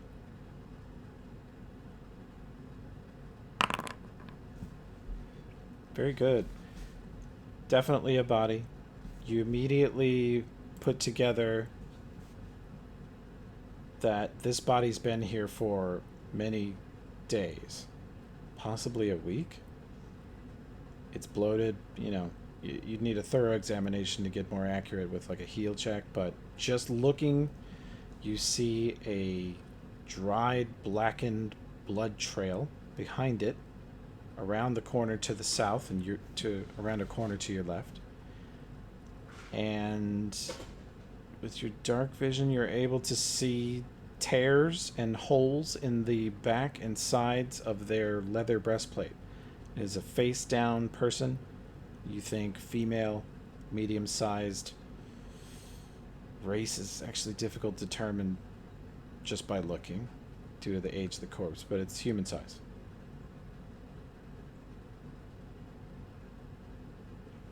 Okay. I'm gonna look over the body, see if there's any like anything that would identify it Okay. besides just being. I mean, I'm pretty sure it's part of the group, but is it male? Yeah, if you're going to physically examine it, then you definitely tell that it's a female. And if you roll the corpse over to look at the face, you are certain it's a half-orc. I'll close the half orc's eyes, but then I'll just. Oh, and can I tell how it died? Like, Are you any good at the heal skill? I do believe that I have that. Let me double check. That's something else. Heal here. Yes, I have that trained. Well, please give me one of those checks. Oh. Oh, wow. All right. Takala's pretty much able to put it all together. With what you see, the signs on the ground, the position of the body, the damage to the armor, the time of death you're going to place at 6 or 7 days ago. This is one of the earlier expeditions. And you're confident that she was killed about 10 feet to the west of where she lays. And she was killed by half a dozen very sharp knife wounds that hit her exactly in arteries and organs. So I'll wave the rest of the group up. Tell them, get up here with me. Val looks very worried and is holding her breath, walking up to the corpse, and she sort of breathes a sigh of relief when she looks at it and says, "That's Parda. It's Parda Gar. I know her." I'm sorry to hear that. I mean, Here she passed she was some banned. 6 days ago. She was banned from our bar for fighting. She's kind of a, thug, kind of a rough and tumble sort of person. I heard that she, Well- better Matt. yeah, I heard that she was hanging out with some of the guys that came in here. She's got a lot of friends in town. They'll be sad to see her go. I'll point it to the cut mark there. It's clear to me that whoever did this are skilled with the blade. Just be careful. Can Morgana kind of like kneels down and puts her hand on the body like next to some of the wounds? Mhm. Is there any kind of a knowledge check I could make to see if I know if it's consistent with any kind of a creature or monster I'm familiar with? You can't. What knowledge skills do you have? I mean, Takala's pretty confident that it's daggers. I can Yeah. do any of them untrained, but I have Oh. a bunch of them trained as well. Trying to think which one's the Let's most see if it's appropriate. consistent with like the fact that like there's certain arteries attacked seems a bit more precise than what Morgana thinks like a regular humanoid Yeah. would be able to do. Go ahead and do knowledge nature. Sure.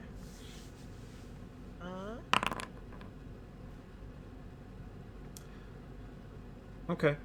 Well, this is as I said, a female half-orc, and you're looking at and seeing that they went for major arteries that are shared on most of the humanoid races. On something like an Oread or one of the elementals, half races, or androids, for example, the vital spots would be slightly different. But whoever killed this person clearly was an expert in killing. Like, these are precision damage. They're sneak attack, This is there's a certain profession of warrior that is this precise. And of course, you guys all, your characters are all familiar with rogues, slayers, swashbucklers, the sort of people who are this careful about where they poke you. Knew Seems there like was- somebody down here might be trying to hide something. Or Yeah. So I cast mage armor on myself upon seeing the corpse, Great choice. just as some. Did we put the buff on your sheet? I'm about to Why? put it on. I took it off earlier. Oh, but, yeah. good. I just wanted to make sure it was there. Buff's temporary. Sure would be nice if I had some spell variety. Oh. Well, you did this to yourself a little bit. Yeah, actually, I found a way in Foundry to toggle buffs on and off with a macro and chat commands, and then I forgot how I did it. But I'll remember. I can pull those macros over from the other campaign if anybody wants them. Okay. So what are you thinking? What do you guys do about this? I just say to the group, well, you better be extremely careful going forward. But it seems like the person that attacked her, perhaps the rest of the group, got her back, captured her, or chased her away. It's kind of odd to see only one body here. I'm sure there are more to come. Takala, It's possible. the footstep you saw came, and they kind of actually went around this body, didn't mess with it seems like, and then they head south. Alright. Unless there's something else here, I'll continue to go forward. And Takala, you had a very good survival check in this area, so I'll give you one more bit of information. The most recent set of tracks before you guys go in to the cave. There are no more recent exit footprints on this beach. Okay. Let's press on, eh? Yes, let's. Yes, carefully. I follow you, big fella. Is there a way to move the map? Because I keep having to like scroll out and then go back in. I grab it with my right click and. Oh yeah, that's what it is. Okay, there we go. Yeah, I forget that basic difference in Roll20. That bothered me for my first day in Foundry too. So, Alright, I'm gonna continue to try to move stealthily forward. Okay. Alright.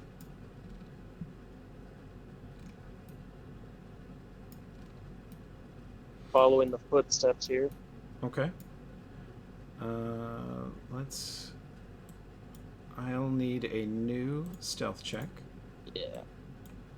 and I would like a new survival check. Once you get to the end of the trail of that arrow. Headed southwest now. You are a good 85 feet southwest of the beach where you came ashore. And Val will stick right behind Takala.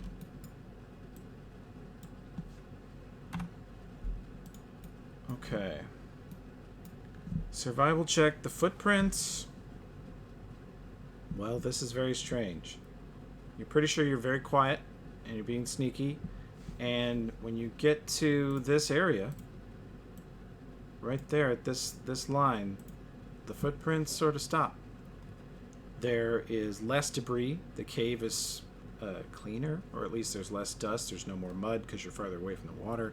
So it'd be less likely to leave obvious tracks in the next segment unless, there were blood stains or other things on the boots. But the trail kind of goes cold here. Alright. I'm back to the group here. The next part, there are no tracks from stone up ahead. We can go left or right, but the way is not clear as to which we should go.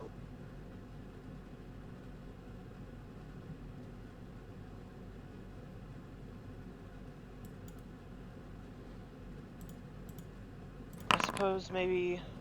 I asked Val if she would have any idea. I don't. He didn't. Sorry, it dropped. She says that he didn't really describe the turns, of the cave. He didn't really even say that there was multiple ways to go.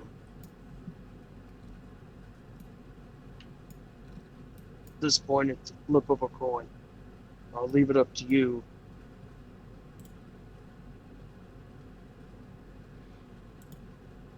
Do I go left or right? I look at the group. Well, what does the I group have a want to feeling do? we'll be going down both either way, so. Let's just keep heading west. Audio's choppy. Okay. I'm gonna back it down for now then, so it's not annoying you guys. Is it quieter at least?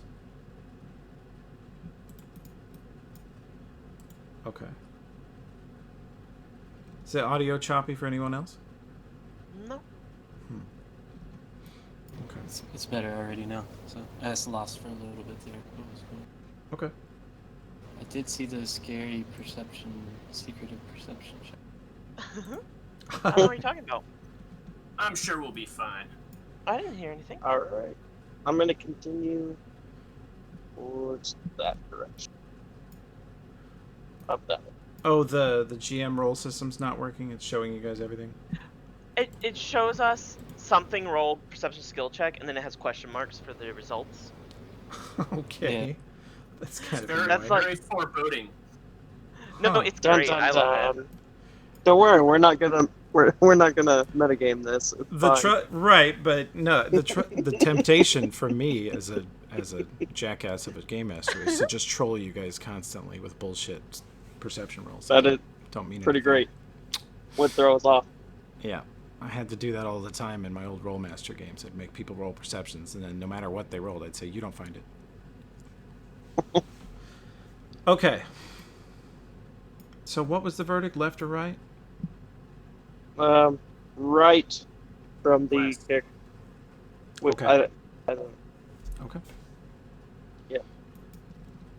Val This- will move up right behind you.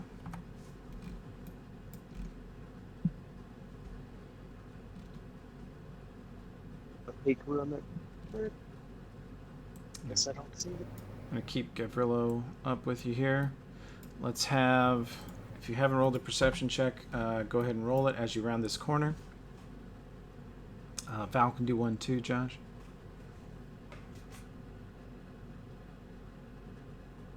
Val, that's terrible. McGinnis, that's pretty good. Gavrilo, good.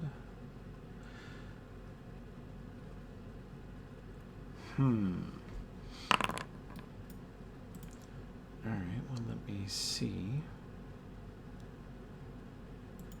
what happens when I do that. Do you guys see that roll? Yep, Yeah, On the map, yeah. Is it mysterious or is it revealed?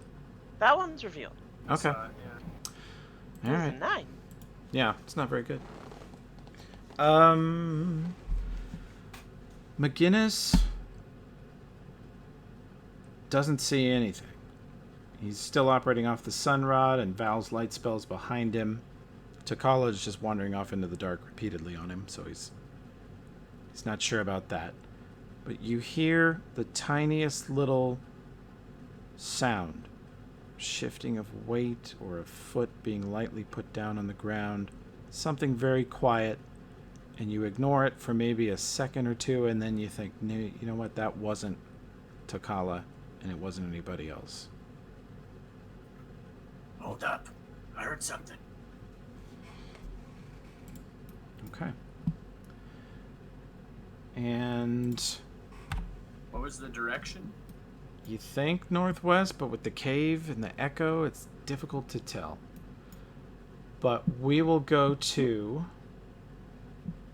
initiative, and we will use our fancy new initiative tracker for this game. And I think I Yeah. can select you guys and just throw you all into combat at once. And the initiative tracker is the button directly next to the chat. And if you right click it, it will pop out into a window. I'll trigger Val's because I don't think I have a macro for that. Could you recenter the map? Sure. I can't seem to Gotcha. seem to drag it. Thanks. Yeah. I'm on a Mac, so I'm trying to figure out what's the equivalent of right click here. Oh, it'd be control dragging. Are you on a trackpad? Yeah, I was trying that. It wasn't working. Okay. Do you ever do two-finger drag, where you use two fingertips, like to scroll? Because you might press and try that, see if it moves.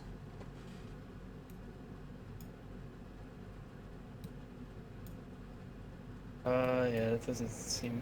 That will zoom in. I can zoom in. Oh, and that out. zooms. Okay. All right, I'll get on my MacBook later and try some stuff out in Foundry.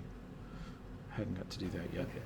Okay. Okay. If you can see the initiative tracker, though, it's the channel right to the right of chat, and you can click the dice next to your character to roll your initiative. What are Also, the as a decimal places? Your initiative bonus, basically, to break ties. Also, as a note, you can right click on the little fist and it'll pop it out into like a little bitty window that's on there. Cool. Oh, of course, a right click. No. Yeah. Yeah. Okay. Where did that go at? That control click actually worked. So. Okay. Weird. All right. Thanks to McGinnis perceiving these, this is going to be the surprise round. And McGinnis, you're going to be able to react. And let's see. I think everybody else rolled too poorly. Scroll back up and look at these wonderful perception checks. No, pretty much Val's the only one that can't do anything this round. Those 14s are enough at least to react to McGinnis. Okay, so now we begin combat. I have a quick question. It Yes. doesn't matter, I don't think, right now, but I should have a +2 to my initiative from my reactionary trait. I don't know if that's happening. Yeah, me too. If you I look think at I need your that.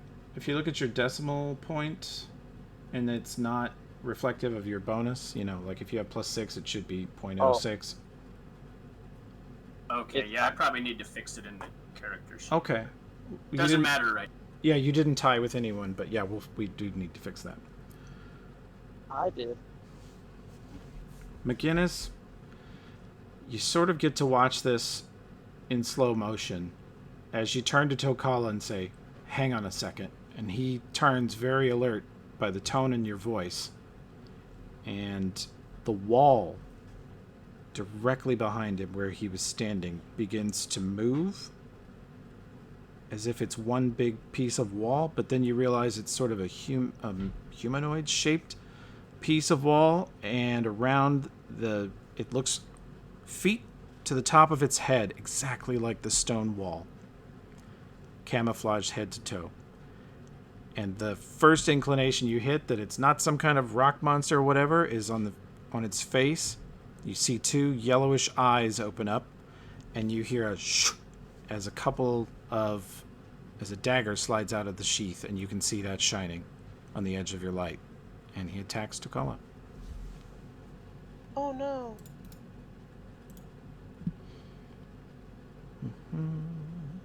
Which is this? Okay. So Tokala takes this, which is a public roll, please. Yep. Okay. Bummer. He gotcha.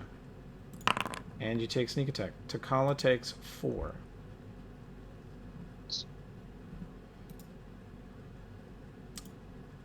And Morgana's not quite ready for this because she hasn't gone yet, but the wall to her left starts moving, and she hears footsteps and sees a moving chunk of wall.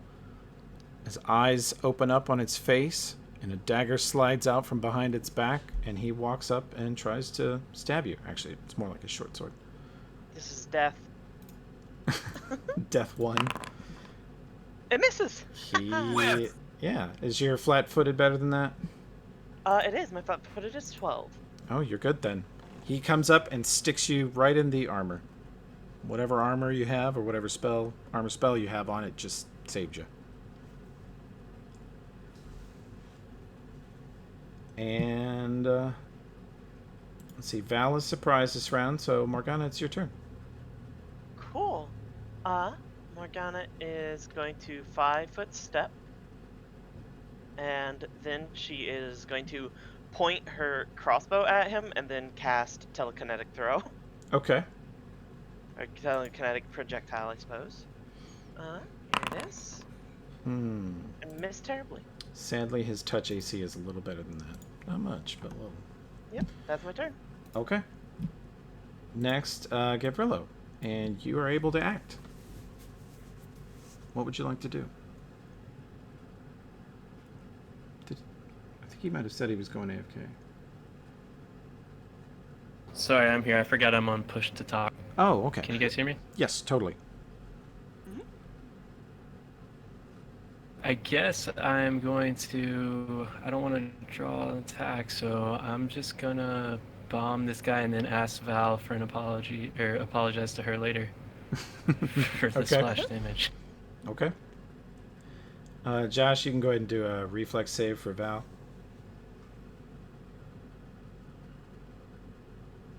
Ooh. Well, whatever it is, she fails.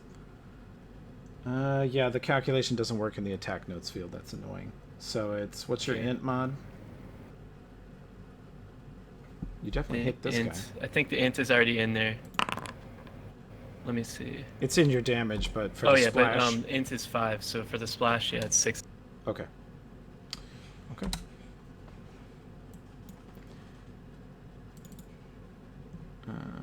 Yeah, there we go. Well... 6 to each of them, I believe. Yep.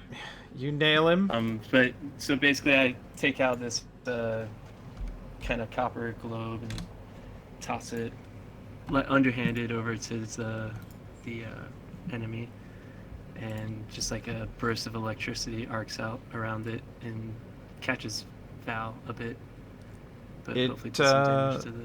Yeah, it takes 6 of her 10 hit points. Oh.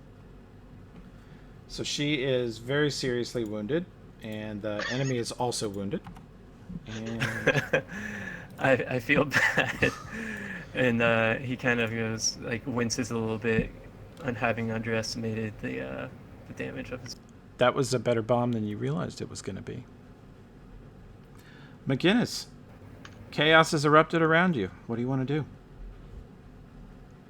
McGinnis shoots a glance at Gavrilo, half scared and half admiring, and let's see, he'll just he's got his pistol out and has been kind of expecting this, so he takes aim at this thing's head. And which one do you want? The one on Takala or the one on Val? The one on Val. Okay. And he'll go up close and deadly, use a grip point. Okay. You probably don't have precise strike yet, but he was technically in melee with Morgana, and he's not had any melee exchange with Val yet, so I'm not going to hit you with the -4. Cool. Okay. Well, let's see what happens here. I'm going to try and make this work.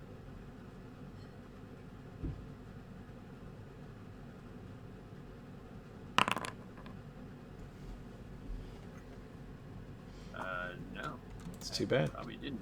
That's yeah. So, with up close and deadly, you get. Oops. Oh, I just did that to myself. Damage, I think. Oh, I clicked yeah, apply you did. damage. Put it back on you.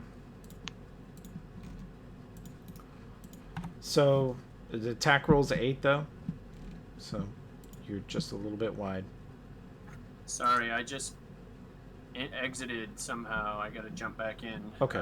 What I was gonna say is with up close and deadly, you get like half your damage on that 1d6 as a graze. I couldn't see what it was. It's probably at 1 point or something. But Okay. then I will. And McGinnis begins furiously reloading his pistol and maybe takes a 5-foot step back to not be anywhere near Gavrilo. Half the extra damage anyway. Okay, cool power. All right. So the extra damage is the d6. Yeah, 1d6 up Yeah. close and deadly. You wing him. It definitely hit. Okay, cool. Had not seen that power before. And we're up to Takala. This man stabbed you in the back. All right. So maybe I don't know if I'm seeing the map correctly. Yes. One guy looks like he is 10 feet from me. Is that correct? Well, this There's one that's north of me that looks like he's at 10 feet, 10 feet. He should be right next to you. and I'm right up against a wall. Takala is. Yeah. Huh. That's what I'm seeing. That's where I put myself. I'm gonna try to move your token and refocus your view. Is he away from the wall now? Yes, he is. Okay, and you see the enemy? Yep. Okay. That's That's that close. wasn't where I had put myself, but yeah, it's close enough. It's Okay. close enough to where you So- were. Yeah. So he is within 5 feet. Okay. Oh yes. No, you can definitely unleash on him. Then yeah. So I'll main hand and offhand Okay. 2 weapon. Get him. I don't know if this is gonna do it right, but we'll see. It may not. Okay. Oh, it's asking me to input all my attack rolls and everything. That's nice. If I just click full attack, would that work? Yeah. Try a full attack if they're all listed on the same thing. Okay. See if that does it. Oh, well, a 24 definitely hits. Only for 2 damage. Still. He takes it. Just went to level 3, then you watch out. Oh, yeah. All right. And then we are back to their turn. And this man is going to go ahead and attempt to finish you off, sir. Since you are... Nope, he completely misses Takala.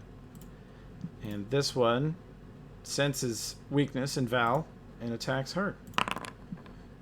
But I think her armor class is better than that. It is. Her armor class is good.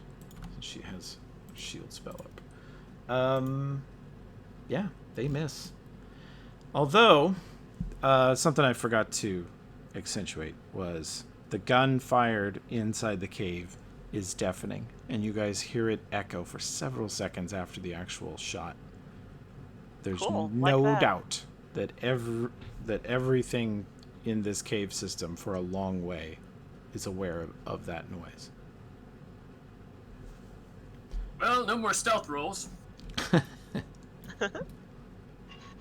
Okay, so that's Skulk turn. And that means that Val is up. Now, Val, your own team has blasted the crap out of you, frankly. But you do have an enemy southwest. And you can... he looks pretty injured. He looks like he's been shot and blasted. So it's up to you if you want to just scimitar or scimitar and shocking grasp. I think you have 3 shocking grasps left today. Okay, yeah, we'll go for it. Okay, so you do the macro SCI and the macro SPE.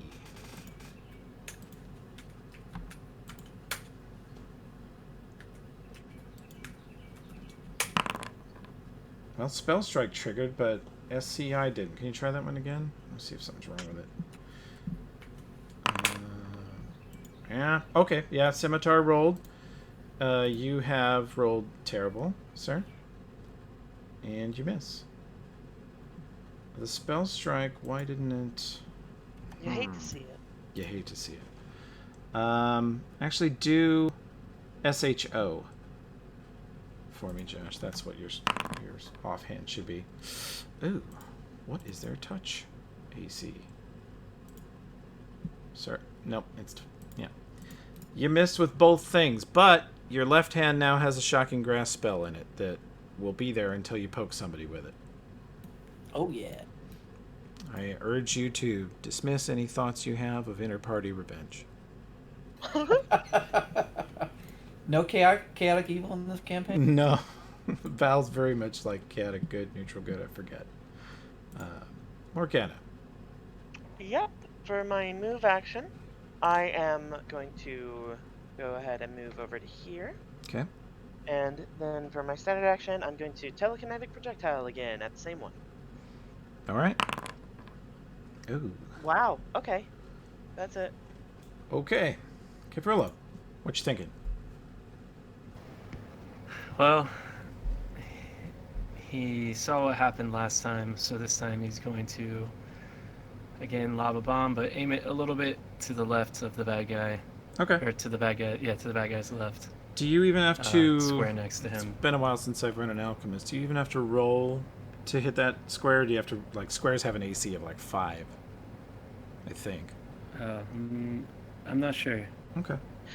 Yeah, I think but you can I'll score AC go ahead 5. and roll it. Just roll and make sure you don't roll a 1, I think. It's kind of the...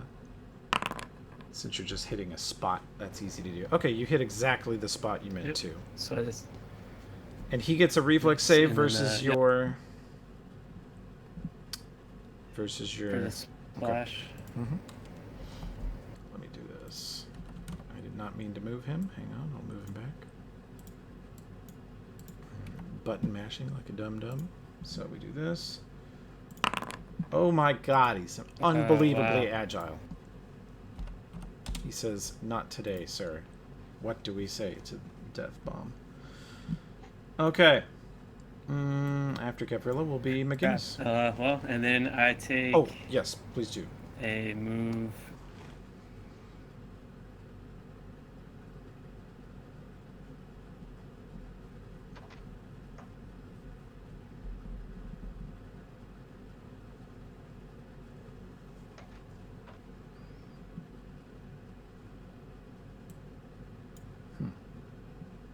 Still there? I think he may be... I'm here. It broke Okay. up for a second. Okay, but I'll gotcha. just end my turn there. Okay. McGinnis, what are you thinking? McGinnis is gonna. He finishes ramming another ball in there, and he blasts the guy that he fired at, the guy that's engaged with Val. Okay. Oh baby. Holy crap. Ooh. Man, did it shaft you on crit damage though? That's not right. I don't That think it crit, actually. though. I don't think it actually rolled that crit, because it usually says It- the dice when it did it. Yeah, it should be a ×4 crit. Go ahead and do me.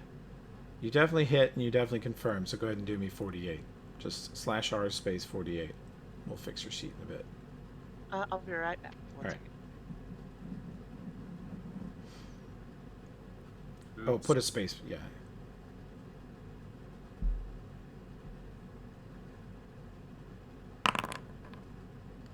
That'll do it. That's more like it. You aiming for head or center mouse? Oh, head all the way, baby. Okay.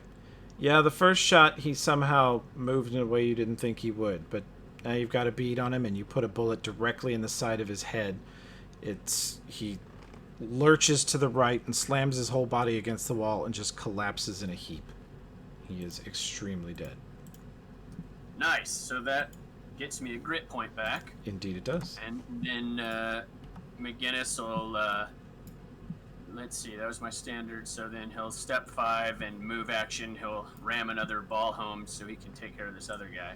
Okay. Great. Okay, Takala. Oops, sorry. Didn't mean to skip you. You're up. Alright, full attack. That's a Damn miss. it, I suck. Miss and a hit. Let's look at your damage. No, it's not rolling your Yeah, damage. what's Roll going me on with my roll me a damage? d6 plus 1. Alright, We'll go correct that in a minute. alright. 6. Okay, that should apply for my last one too. Yeah, I'll give it to you. Go ahead. I think it shafted Oh. you last time too. Go ahead and do /R space 2d6. Yeah, Do 2 of them. okay. 2d6 plus 2? Mm-hmm. This will properly reflect how much you've hurt him. Alright. Oh, /R. Oh, /R, not R/. Okay. Yeah. Big technology. Yeah. Yeah, he's actually very hurt now. Okay. Yeah, he takes a lot of damage, and you're pretty sure you're winning the knife fight over here. But it is going to be his turn. He looks past you. You're getting through his defenses. He's just got this short sword out in front of him, and you're swinging 2 weapons at him, and that's twice as hard to block. So he's not enjoying that. He looks past you and sees his friend just instantly shot in the head by some crazy device he's never seen or heard before that's ringing in his ears.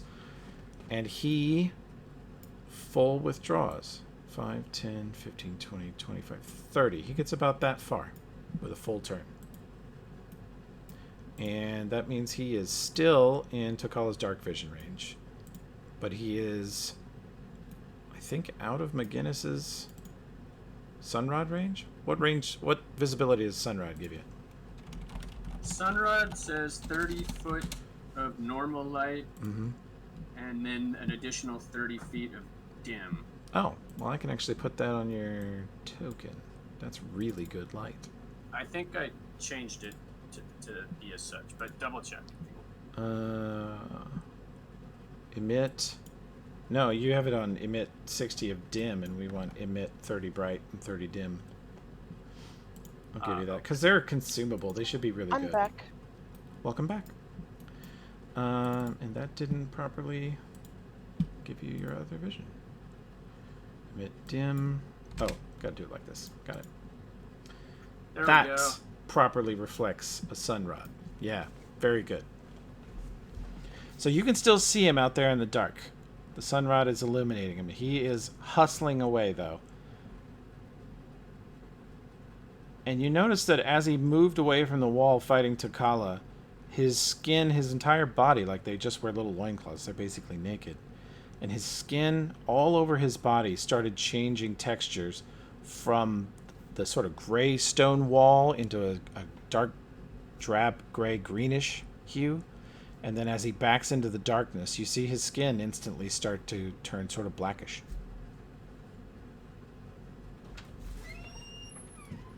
And that's going to be their turn. And Val, the enemy in front of you is down. Looks like he's down very much forever. Mm-hmm. And you're pretty hurt. What do you want to do? You still hear combat around the corner to the right. Sounds like they might be chasing the other one, or it's running away. I'll drink a potion. Okay, you doing a cure light? Yeah. Okay, roll me in chat 1d8 plus 3 or plus 1.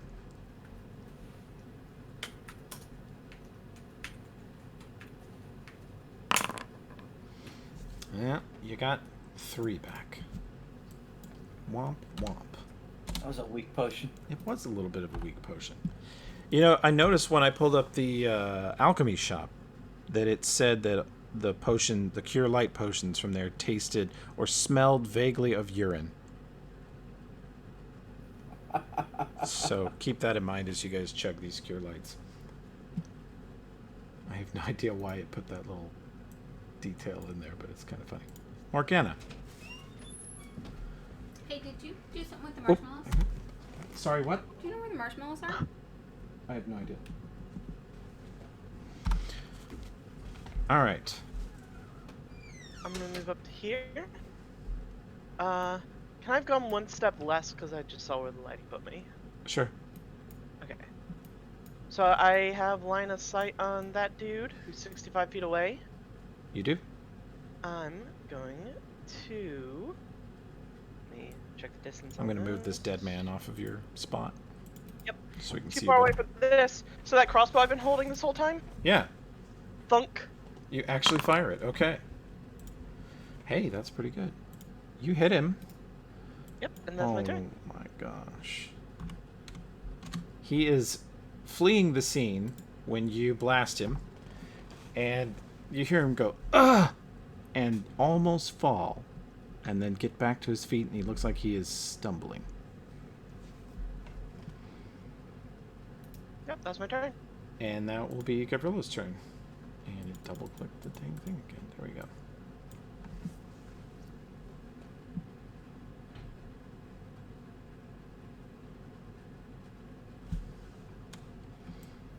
looks like you've got a 60-foot. Okay, so he's 60 feet from me. You can definitely see him, yeah, with dark vision. You round the corner and you see that he he is like stabbed. He's looking rough.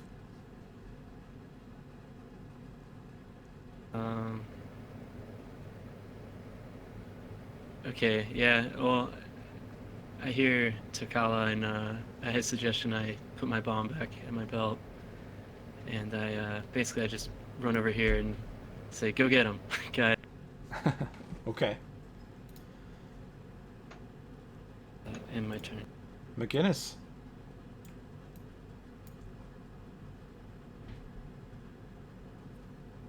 I don't think we're catching up to that thing. It's too easy to hide. I'm Actu- dropping him. Actually, you're watching where Morgana just basically shot him in the back of the thigh, and he is now barely moving. Ah.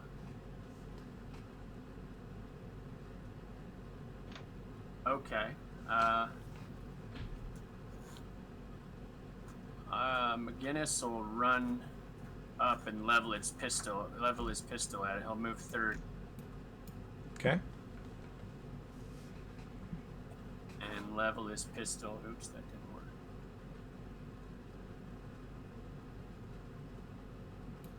There we go. And he'll just level his pistol and say, "Don't move." And he'll wait for it.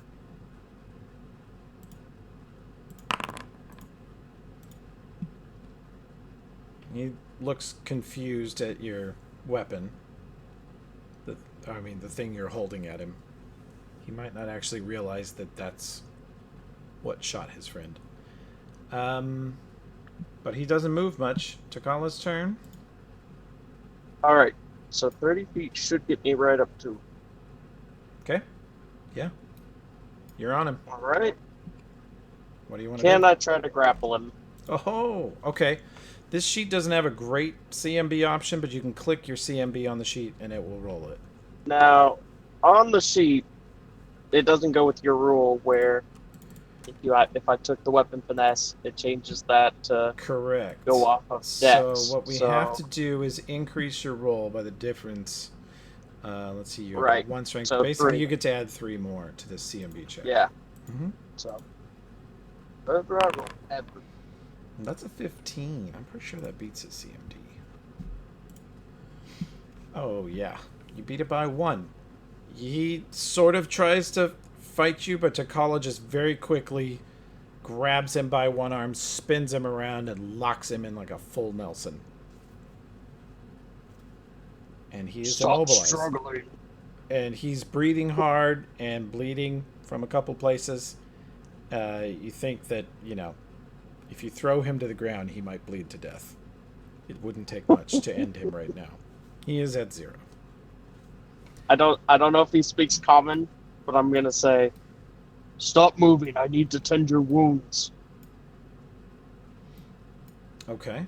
For the moment, you're out of combat. So, what would you like to do? Val, you want to move up into this next area? They're kind of on the edge of your light now. Yep. Okay, Val moves up. I'm gonna say to the group, someone help me hold it. I need to make sure he doesn't bleed out. I'll watch our backs. Okay, Val will help you hold him. I'll just kind of post up here where he was running to make sure nobody comes up on us. I'm gonna try to do some emergency first aid here to hopefully keep him from just dying on us. Okay, let's see it.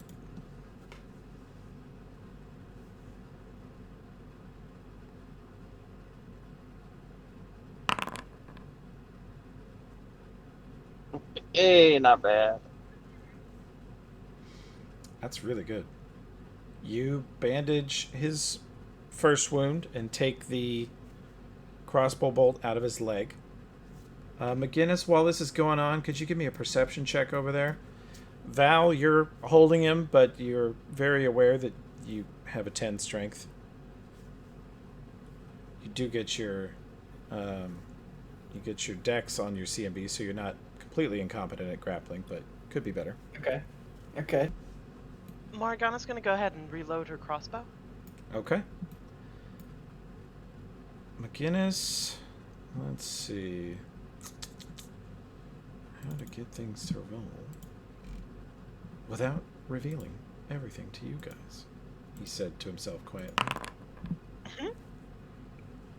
Does that Ominous rolling. Yep, ominous rolling no matter what I do. That's weird.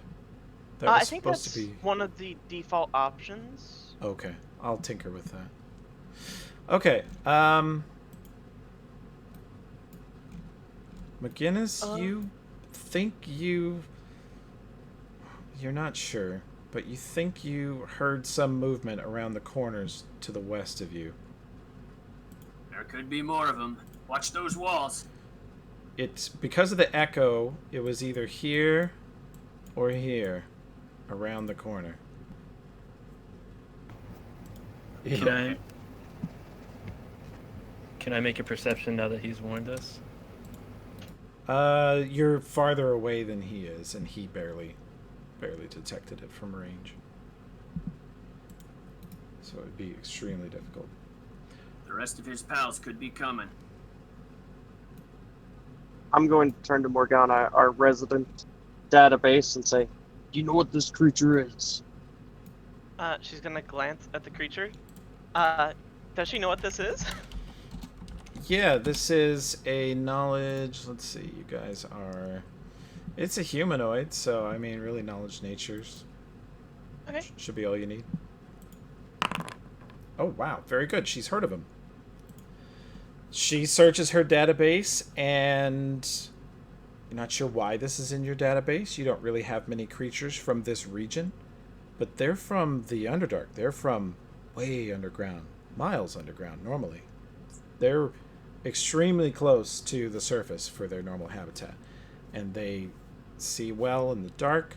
They camouflage well, as evidenced by what you've already seen them do. They are intelligent, and let's see. Your database suggests that they speak Undercommon, and those that live near the surface might speak Common. But they are very often evil, from what your database says. They're very dangerous. So like these green limbo rings appear on our eyes for a second before she relays most of that, going, I think it's best that we try and reason with them. They might be here for a reason. Might just be shelter. Do you speak common? Do you speak common like that? Barely. It's one way to speak Common. Is that way? Gabriel tries to just test out some of the languages he knows, says some words in Goblin, Orc, see if the guy has any recognition of anything.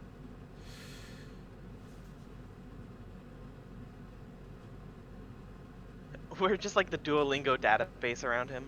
Mm-hmm. All right, who's got a people skill they're willing to try?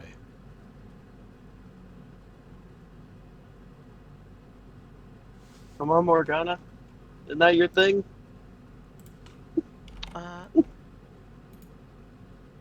Sorry, what was that? I missed it. What you said. People skill. People's literally. She's going to I try have some, but I don't think it... Morgana's going to try and communicate to it through kind of like sign language and through motioning to ask, to like just kind of to communicate to it that we're trying to come in peace. Can I use linguistics for that? Do you have any ranks in sign language? I have ranks in linguistics. You make signs at them? You Yeah, can roll. just trying to be. You can roll the linguistics check, but are you speaking any languages also? I'm like talking common while like motioning it Okay. out. Talking Common, but also making hand signals. Yeah, just to kind of supplement. Okay.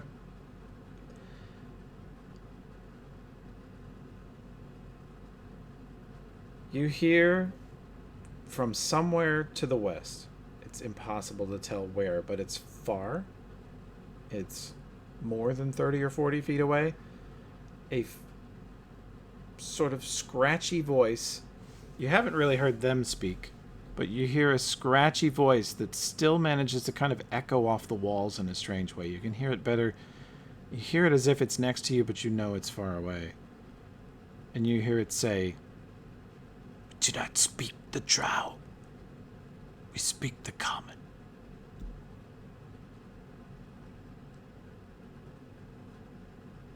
What are you all doing down here? The voice says, "We wish no further fight with your thunder." Damn right you don't.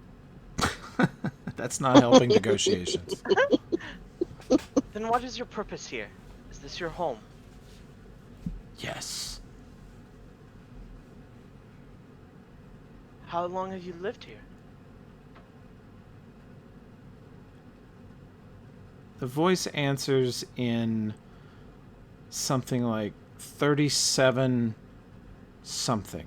A word that doesn't make any sense. It's definitely not a common word. Right. The light, it went out. Do you know why? No. But many have come. And what happened to those that came before us? Many things. Was it you that did it? Your people? Some, And what about the others? not us. What Some else lives here with you? filthy gremlins. Real quick, didn't we hear that he had made a deal with these people? Her dad? Or am I crazy again? Oh yeah. Because thinking we knew that there was a group of people down here. Val remembers that her father said he ran into some sneaky, dark-skinned, creepy people, and he cut a deal with them for safe passage. So, she'll say, And those of you from the surface that heard that tale thought dark elves, which are like the boogeyman Right. of the surface world. yeah. Natural thing to think. But these are So, pretty sure these are not dark elves. kind of knowing this, Morgana will say, there's a man that came before us long ago who bartered a deal. Was that with your people, your tribe?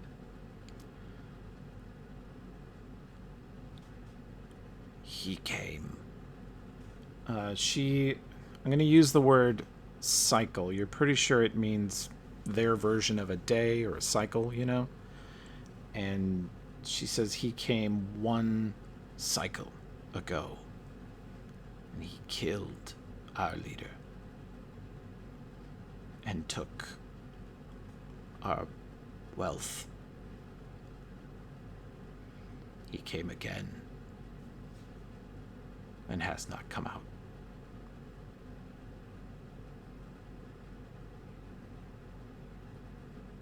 Can you... Thinking. Ask him where he went. As I was trying to think of a nice way to put it. He has not come out of where? Out of these caves, or is there somewhere else? He went in the wall. We're just Maybe looking. that- Yeah, Maybe go that ahead. wall of metal. That's a what I'm wall of thinking. metal down here somewhere. We heard about a wall of metal, and I assume that's what you're talking about. The voice We're just says there is a wall of, and there's another word that doesn't make any sense in common. Doesn't Right. sound like a common word. But they live underground. They definitely don't know the term sky metal. Right. Morgana will go. We're just looking to return our people to their rightful homes. We don't want to be invading yours. Can you help us find our people? Take us to the wall. The voice says, "You will have peace. Return one of our people to you. Are they alive?"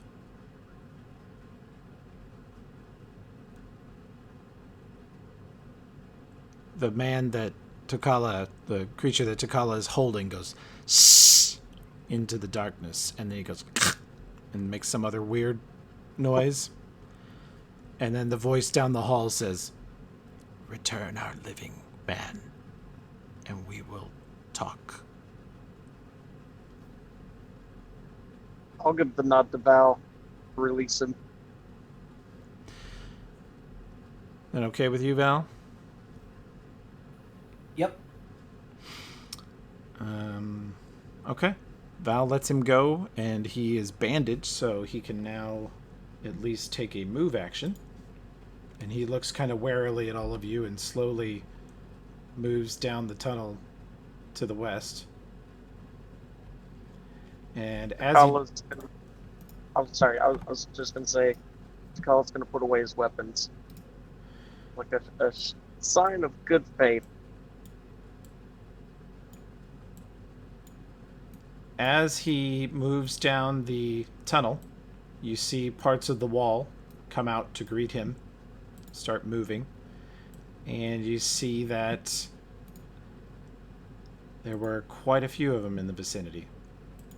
You see 5 step out from within 50 feet of where you guys are standing, and 2 of them walk up to meet him and sort of help him limp past. And they move down a passage to the south, out of your sight, kind of around a corner. And the 2 that are remaining sort of stand aside, make room for you to go between them, and one of them waves a hand at you. And they all sheathe their little short swords. And they sort of stand up against the wall, but they don't disappear into it. They remain visible and sort of watch you. Morgana's gonna put her crossbow away and kind of hold her hands up to show that she's not making any moves to any weapons, fully knowing she could attack them with her mind. I holster the pistol. All right. Well, the 2 that are still visible, one of them turns and points to the passage to the west of him.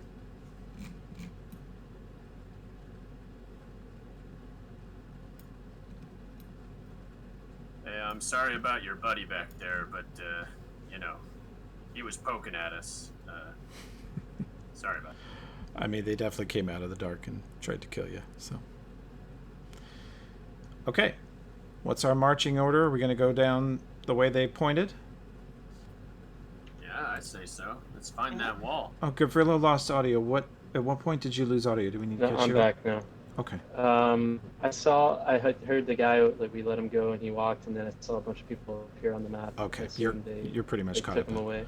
The only thing I think you missed is they gestured Okay. to the west. Okay. Language. Oh, are you not understanding Gavrilo's language? Yeah, Gavrilo, guess you're not. accidentally speaking demon. He's speaking something that sounds really harsh. It's a really nasty, harsh-sounding language. Nice. It's like in Lord of the Rings when Gandalf speaks black speech. You're just like, hey, why are you saying Yeah. that to me like that? Is it orc? Because I should be able to understand that. No, Nope, it's- sorry guys, that was Great. Abyssal. My bad. He was set to Abyssal for whatever reason. Possessed.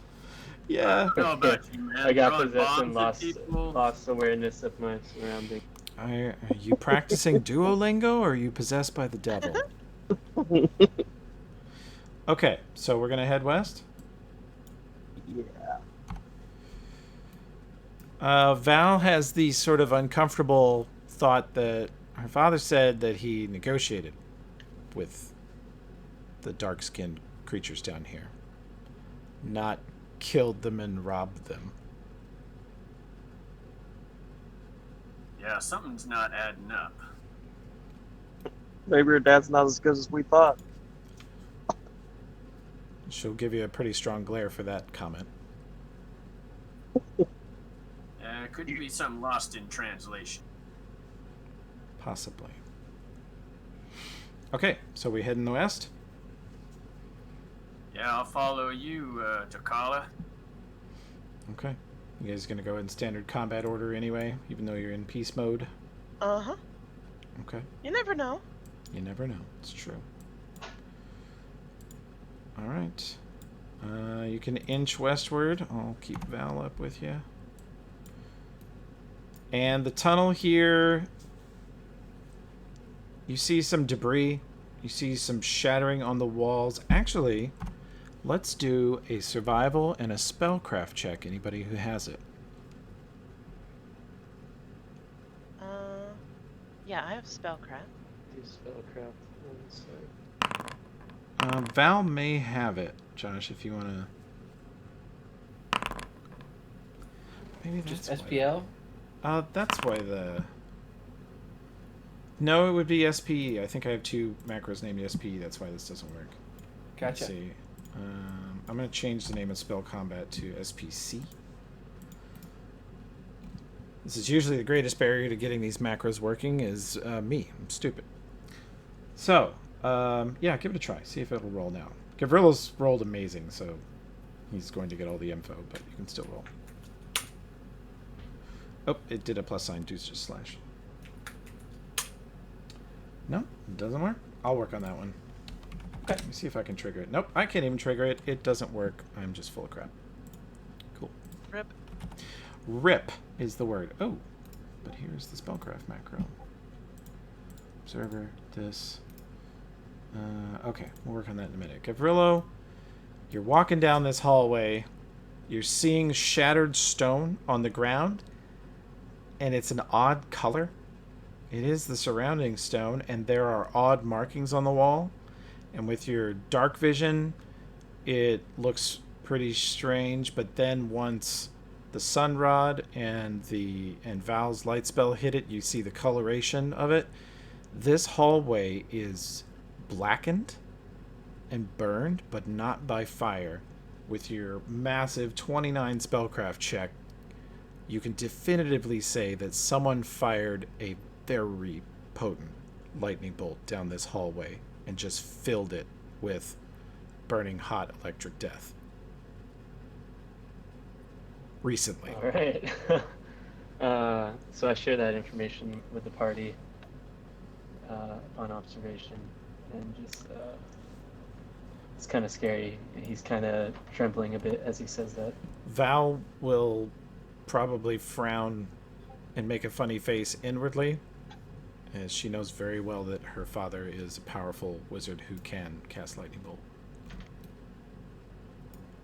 So Colin's going to come to a different conclusion. Yeah, You think the technically equals down here? that's another scary think thing. so. If you are familiar with the technically, Possibly. they're very often wizards, which means Could they wield be. the We need elements. to be extra careful, but at the same time, Takala, very exciting. Hopefully, we can get some revenge. The two guards who sort of let you guys down here are following slowly with weapons sheathed in a very kind of non-threatening manner.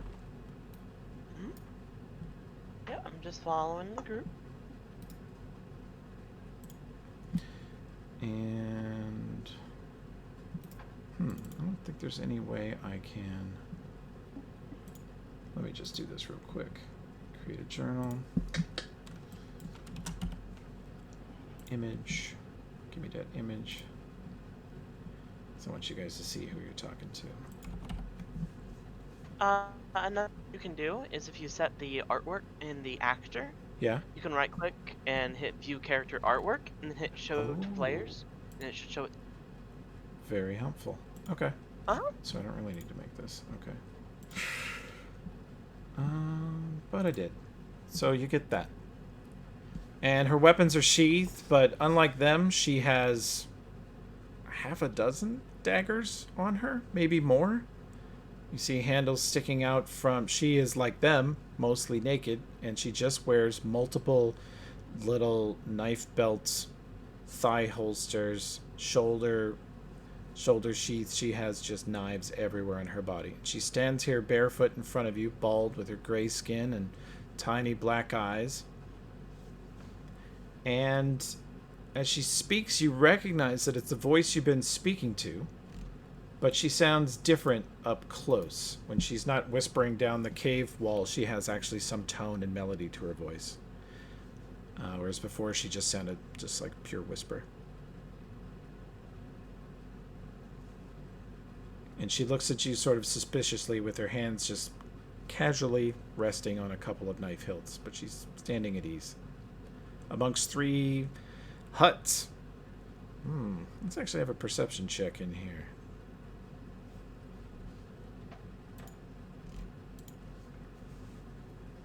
McGinnis, you don't find it. Val, you don't find it. Morgana, pretty good. Gavrilo doesn't find it. Tokala looks at it but doesn't quite think about what he's seeing. Morgana, these huts are not made of wood or fabric, or there's no trees down here. There's not enough plant life to make a stick hut. Looks like the support structures are bones of various animals or maybe humanoids. And the covering for the hut is a lot of different colors and types of skin sewn together.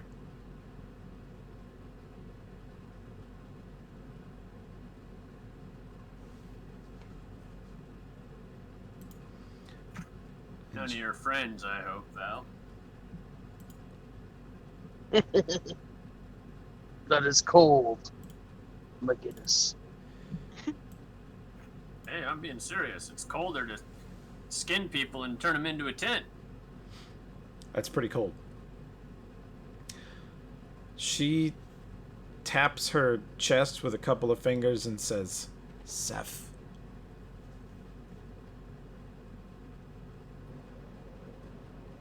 I tap my chest and say, Gap.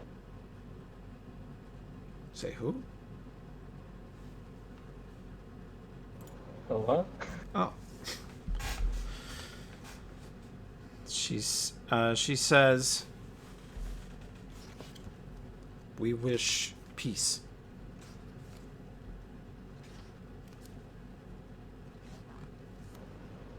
Us too. We too. I say, gesturing towards all of us. She looks at all of you in turn and says, why have you come?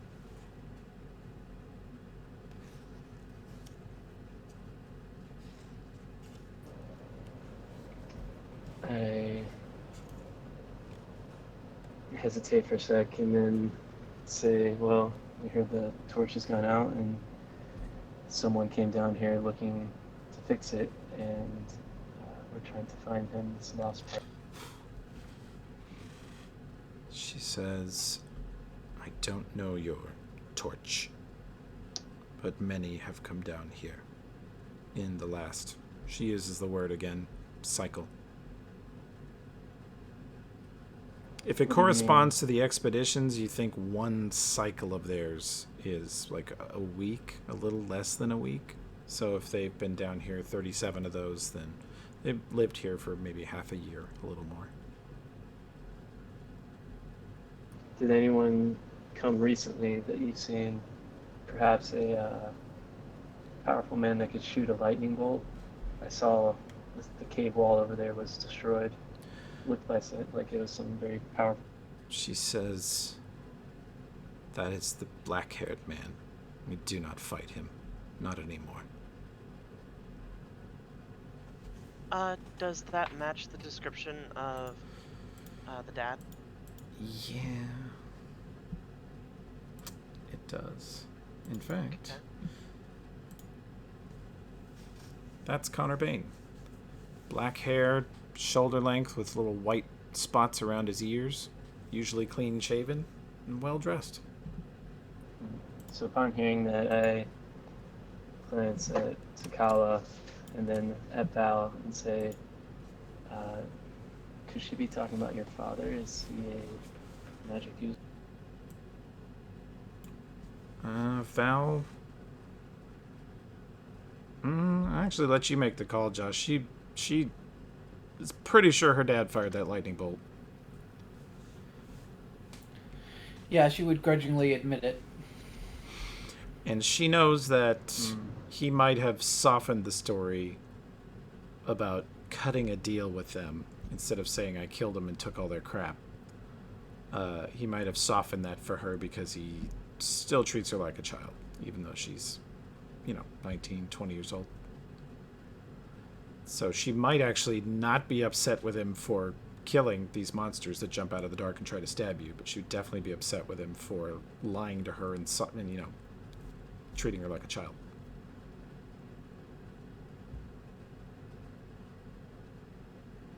So I turn to Takala and say something in Orcish to him. That's what you're saying, Tracy.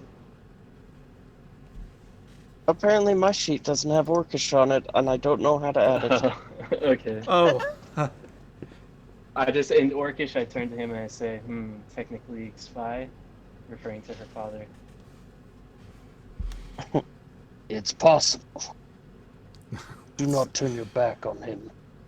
yeah, Josh, I think you Yeah, haven't heard you the have to be first couple careful. sessions, but we have virtually everyone you've met and spoken to has been accused of being a spy so far. Including each other. Oh, nice. Oh yeah, no, mostly the party accusing the other part. I don't think we accused the Dwarven. You didn't accuse Dolga, that's true, or Joram, Although the old people. now I am suspicious. Yeah, now that you think about it, Now I'm wondering. hiding in plain sight. It was there all along. You've been such a fool. So Morgana is gonna talk to our favorite scary lady, and is gonna say, "Oh, we just want to get out of here. We want things to be as they were. We're not looking to hurt anybody. We just want to get our people back. There's a wall somewhere I think we've heard about." Yes.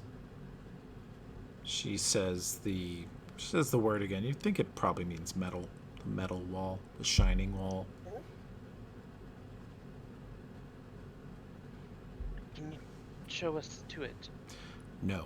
And if it is as you say and people don't come back, then you won't have to worry about us after we go through it. She says, we have lost many since you surfacers came down. We are weak. We are hurt.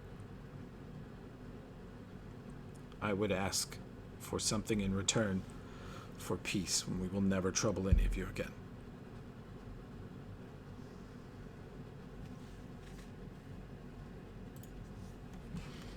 Checks inventory.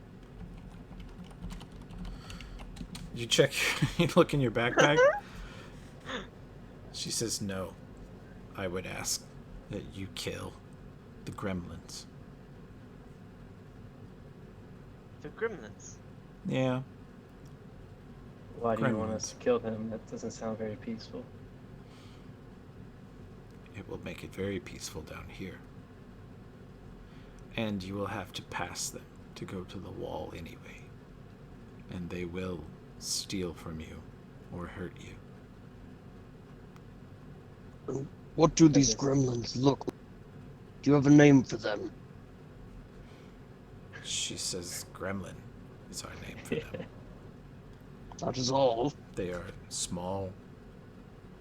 They are gray with ears. She holds her hands up above her head so that her hands point out kind of sideways, so she indicates they have like huge sideways pointing ears. She shows that they're maybe a foot or foot and a half tall. They're very small. And she says they move without moving. And she sort of gestures like something's over here and then it poofs over here. Let's see if Val has... I don't know if I took knowledge local for her. I should have. Let's see. Nope, cancel that. Back to this. Well, Val can remember hearing, as she does very often every night, a bizarre conspiracy theory that no one believed in the bar, which was about tiny little men stealing stuff all over town. Several people reporting that they'd seen them, but then they were not there and they all thought they'd imagined it. But the description she just gave matches the bizarre rumor that Val sometimes hears when people are really drunk.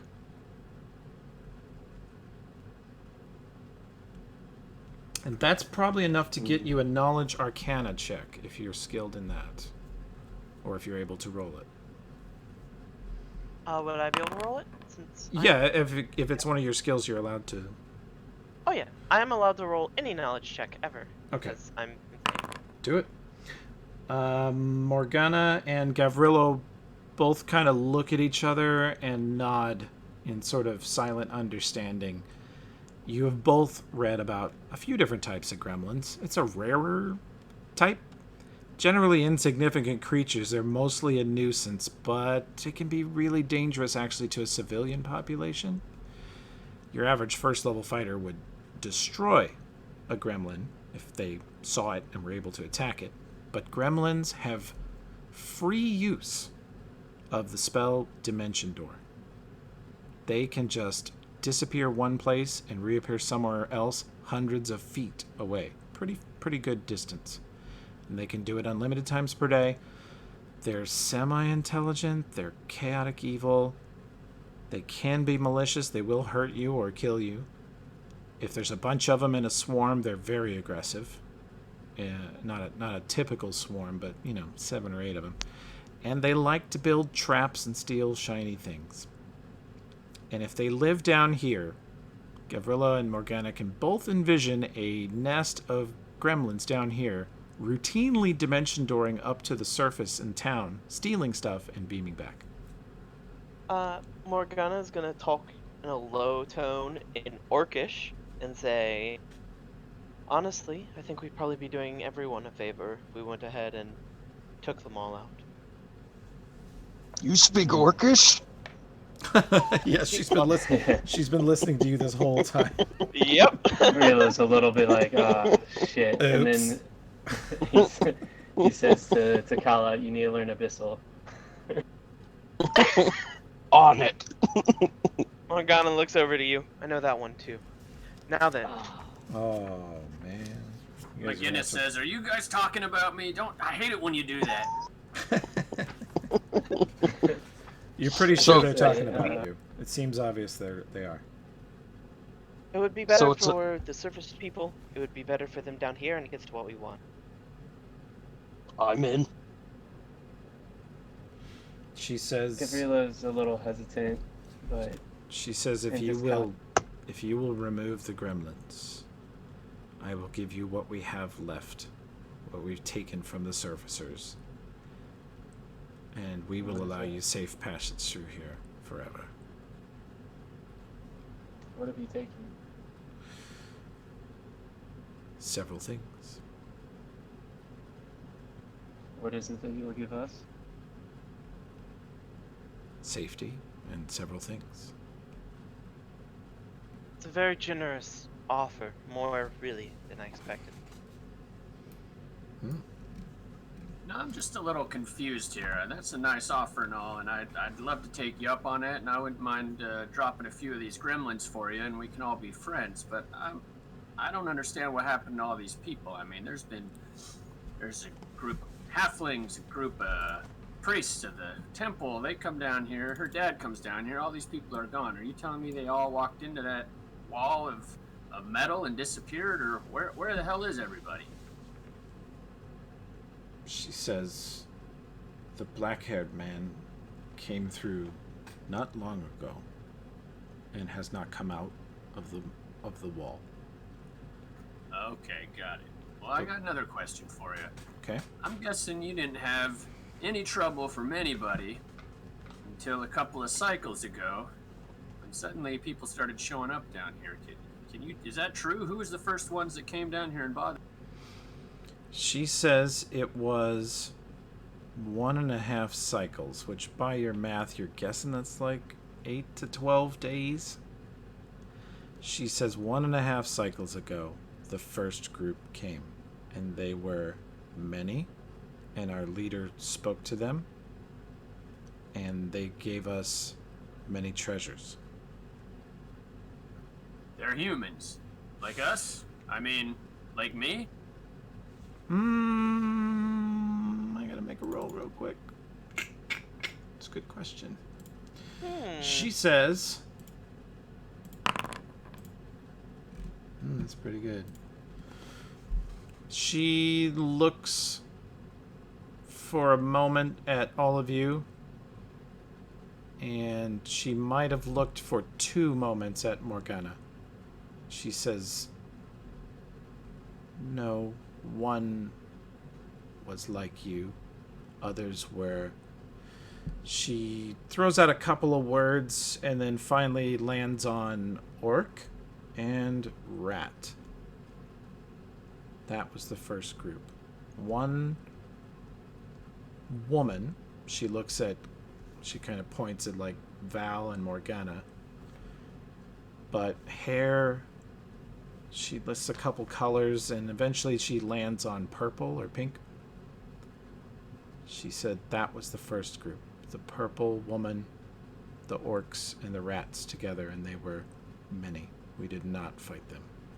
So I would know about this from my time in the scrap heap, right? Or what was that place called? Yeah, Gavrilo spent some time in Scrapwall, a very So lawless, scary place. Mm-hmm. So would I know what she looks like from my time there? In all the descriptions of anybody in Scrapwall, a purple-haired woman does stand out because... With a bunch of orcs and rat folk, yeah. Well, there's also humans there, but they're all Kelids. They all actually look more like Val. They're all kind of light-haired, barbarian-descended people. There's plenty of those. There's only, like, if you say purple-haired woman in Scrapwall, they all know who you mean.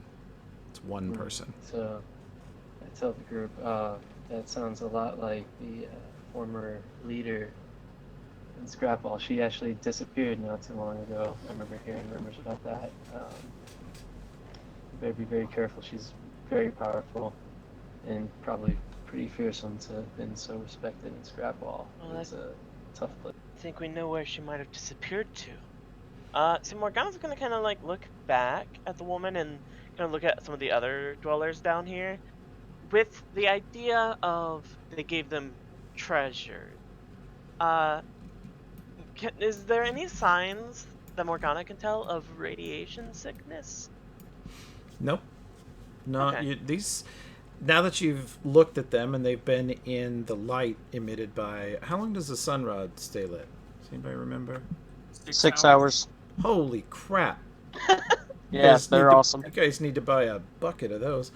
That's awesome. Yeah, the sunrod's producing pretty good light that McGinnis has.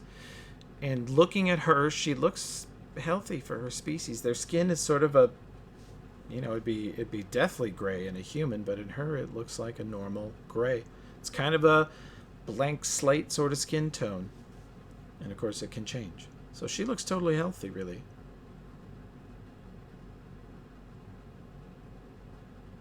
Okay. I was just Gavrilo kind of asked the her. thought process was smallpox blankets. Yeah, Oh. that would... I wouldn't put it past somebody in Numeria, especially from Scrapball. What were you going to say, Yeah. Gavrilo? Actually, never mind. Oh, okay. Well, it sounds like this purple gal is somehow tied up in the flame going out.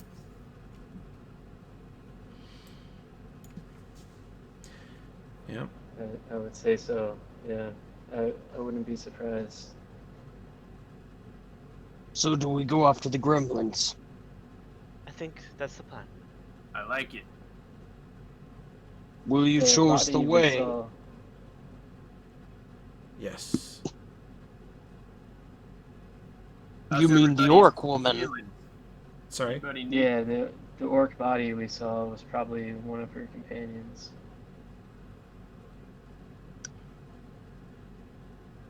But I thought she'd been seen around town. Oh, true. You're right. My bad. My memory is fading me. The orc that's dead up by the Yeah, by the beach. by the entrance. Gavrilo can tell you that's not a Scrapball orc. That's a torch orc, and that Val recognized her as Parda, local. The Scrapball orcs are not half orcs. They are full orc. No mistaking them. Okay. So yeah, I guess can Seth show us towards the wall? Mm-hmm.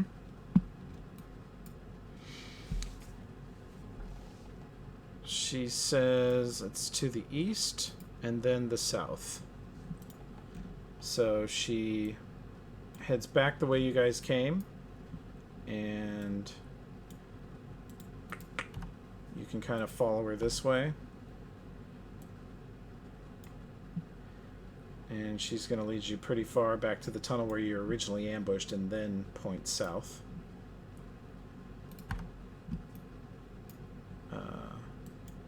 Morgana and Tokol, I'm going to whip you over here with the party. Thank Yeah. There you Thanks. go. You're welcome. And she looks momentarily at her fallen comrade with the giant hole through his head. Doesn't seem overly torn up about it, but then turns and points to the south, and she says, "The South Cave is cold and has a sickness.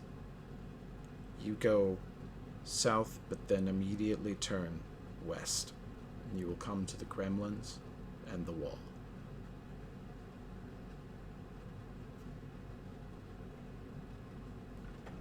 I appreciate you taking us this far. She says, "When the gremlins are dead, return to me, and I will reward you." I'm You'll see glad us we could then. work something.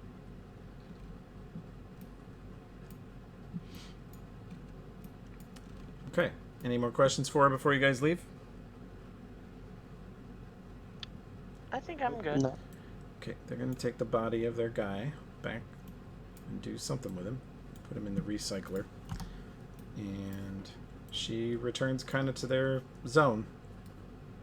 Leaves you guys to it. You head into Well, that this worked. south chamber here. That worked out pretty well, all things considered. There were quite a few of those guys. Yeah, it was about to be a big fight. You did well, Morgana's Morgana, gonna- to broker peace. There's no reason that different kinds of people can't live in harmony. As everyone's saying spreads out, she puts her hand out going, "We should not move so carelessly. They said that the cave has a sickness." And they also said there's gremlins of a type that are very fond of building traps. Exactly. Watch your steps. I will be keeping an eye out for traps. I'm Get, more concerned with the sickness. And again, kind of her mind goes to radiation. anybody who has, it's also going to be knowledge nature, can give me a check when you get to this part of the cave.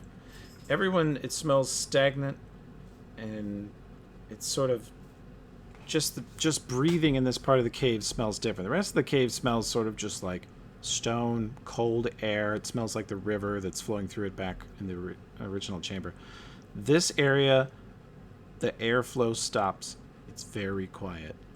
And there is a strange, it's not even a smell, but there's something in the air that makes your upper nose, right between your eyes, just pinch shut. And you feel like you're going to sneeze, but you don't. It feels like your sinuses just try to close up so you're not breathing whatever you're breathing. You said it was knowledge nature? Yeah. Not bad. At the edge of your dark vision, to the southeast here, where Seth said there was a cave that is cold and sick, you see covering the floor and the walls a sort of barely perceptible green and black mold. And it gets thicker as you go farther down that passage. And just standing where you two are right now, just 20 feet south of the party, you feel a chill. It's definitely colder down there than it is to the passage to the west or the one you came from. I walk the other direction. Can't handle the smell anymore. It's pretty rough. And it's Oh, not, again, it's not even an instantly unpleasant smell. It's just something about it sets off your sinuses. What the hell is that mold? Yeah, anybody who looks down there will see what they recognize as mold. Those of you with knowledge nature will be aware that there are some deadly molds in this world. There are some molds Yeah. that do other awful things to you. And you have no idea of knowing which one it is unless you go down there and examine it.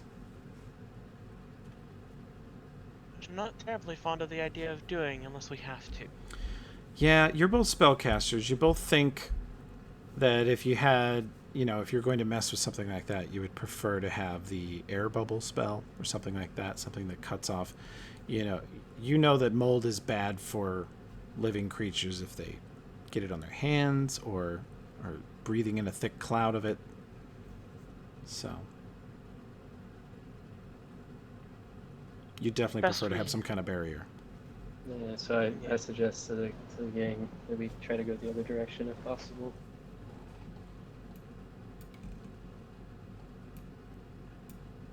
Keep an eye out for traps. Those of you in the lead. Who's going first? Absolutely. Morgana's gonna point at kind of this little entrance way here and say, "Don't move past that point without checking at least. Be a good place to set up an Right. ambush." Yeah, Carla's gonna up there and take a look. All right, roll Yeah, perception for me. I'll go.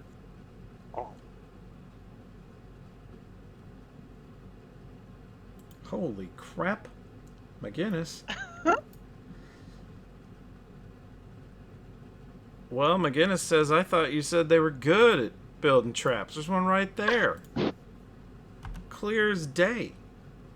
Yeah, I got one right there. Does it look like we could just easily walk around it, avoid it? If you're sure it's the only one. McGinnis looks around and it's I use the icon of a bear trap, but it actually is there's a bunch of debris in here. Looks like just stone debris, stalactites, stalagmites that were broken off. More broken off than nature would do. And they're just kind of laying everywhere. And he just happens to notice that there's a sort of a shine in a couple places.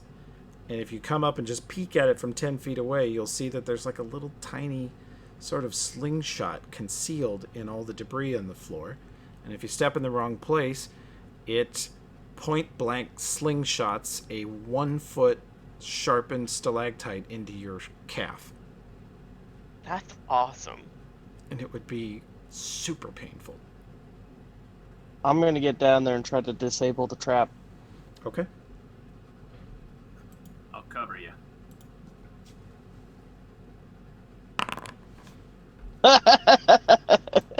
Well, I think we all know what that means.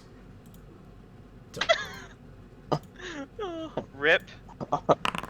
Tokala takes 4 as he accidentally springs the trap on himself. Sorry, bud. Ouch. Oh no! I'm You going just to have, like, a stone spike through your leg now. Actually, he was messing with it, so it like gouged all the way up his forearm. Like he was Yeah, trying to yeah. disarm it, and it went off and just cut right into his arm, and blood splattered everywhere. And he went, "Ah!" I go over to You'd him be and I surprised hand how him often my- this happens. I hand him the Cure Light Wounds potion I was carrying and tell him that he should probably take the. Alright, how much does it heal again? Just do roll 1d8 plus 1. Or if you have it in your inventory, I believe you can just trigger it. It'll roll. Okay. I think I do have something. I Cool. just triggered it from mine. Awesome. You're Right. healed 4. That works. 8. Okay. Great. Well, the trap is sprung, is the silver lining here. It's not in any way sophisticated enough to rearm or even probably be rearmed. It would have to be completely rebuilt because it was built out of junk.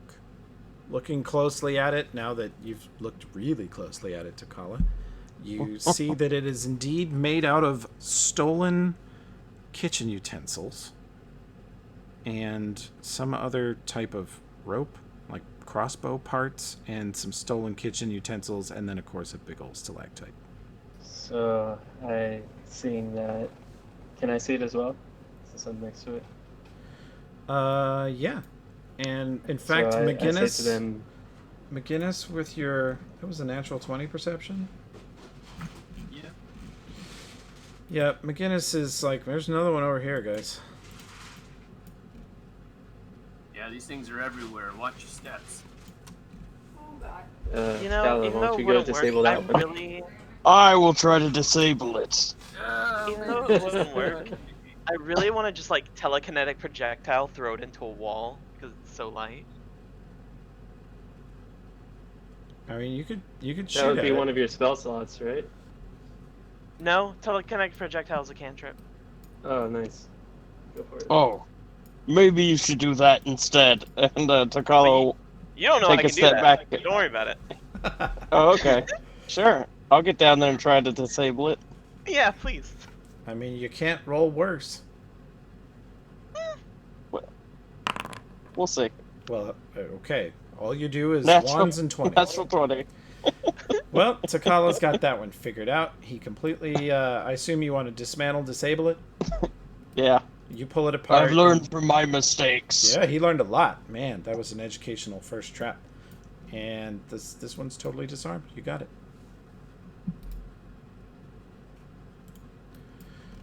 Much All right, better. I'll head up a bit and keep looking. We're close Same. to our appointed time limit. I'm happy to go a little over, especially since we dinked around with Foundry stuff early. But if anybody needs to leave, let me know. I could do a little bit more, maybe 15 minutes more or so. But 15, Yeah, I can go- 15 I can go extra? another little Okay. bit, yeah. Sure. Okay. All right. Well, moving on up, we're going to need some new perception checks, since I'm sure you guys will be on your guard after that. Not bad, not bad. Oh. McGinnis is moving closer to one when Val says, whoop, hang on. There's something just ahead of you on the right. And it's right there. You see it? Ooh, She good points it eye, out to good you. eye. Takala sees it too. I'll And just slip past. it's in the way. Yeah, you can they're a very kind of focused trigger. So once you see them, as long as you remember they're there, you can walk over them. They don't actually block passage.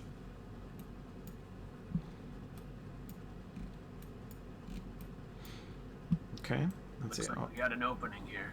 Val sticks close to the front of the pack. You still gonna have Takala up front. Okay, perception checks. Hang on. I moved you too far. My bad. Yeah. Let's do perceptions again in this next segment. Ooh. Very good. No, bad, and very good. Alright. Morgana spots this one. Okay, and these are pretty crude. McGinnis was about to step on that one when Morgana went up. If he Thanks, sister. just put his foot down, the step he was about to take would have triggered it. I owe you one. Right, just one. Just one. Well, maybe that other one too. Okay. I'm gonna move another, say, 10 feet or so, and then you guys can reappraise.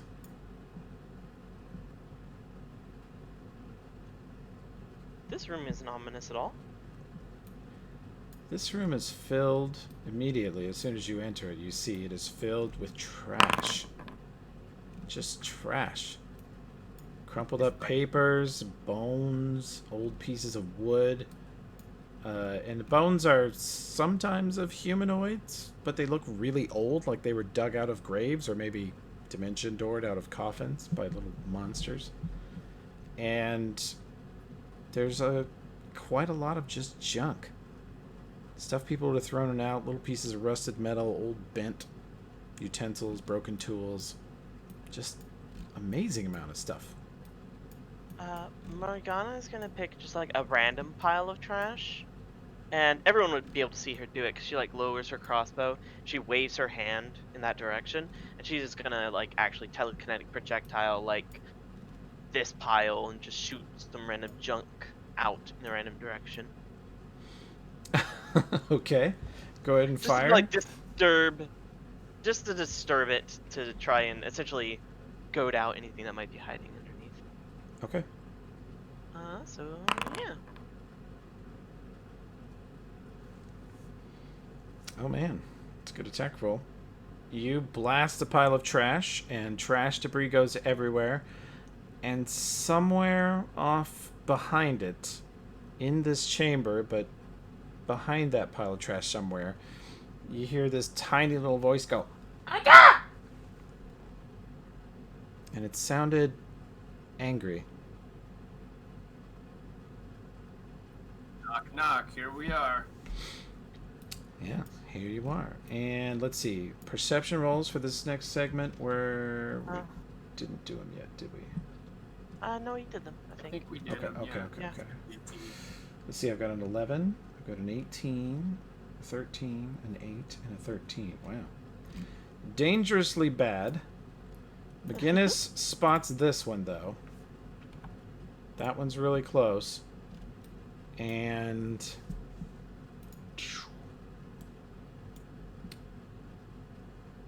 we're going to go to... initiative. Oh yeah. Oh, yeah. I'm going to remove the trap because it's not going to attack anyone unless you step on it.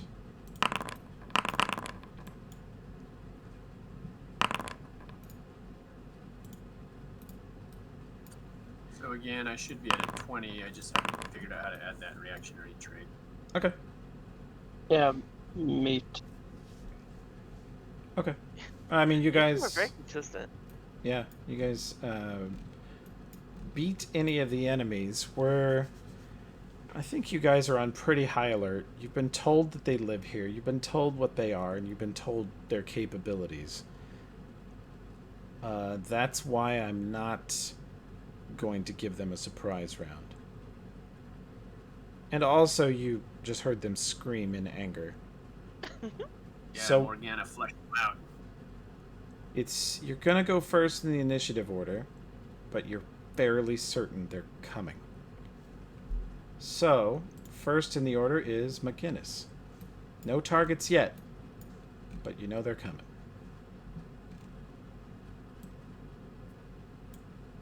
Get yourselves ready. McGinnis will just step 5. Well, can I step 5 and then ready to blast anything that comes near? Or... Yeah, I'll let you 5-foot hop and ready.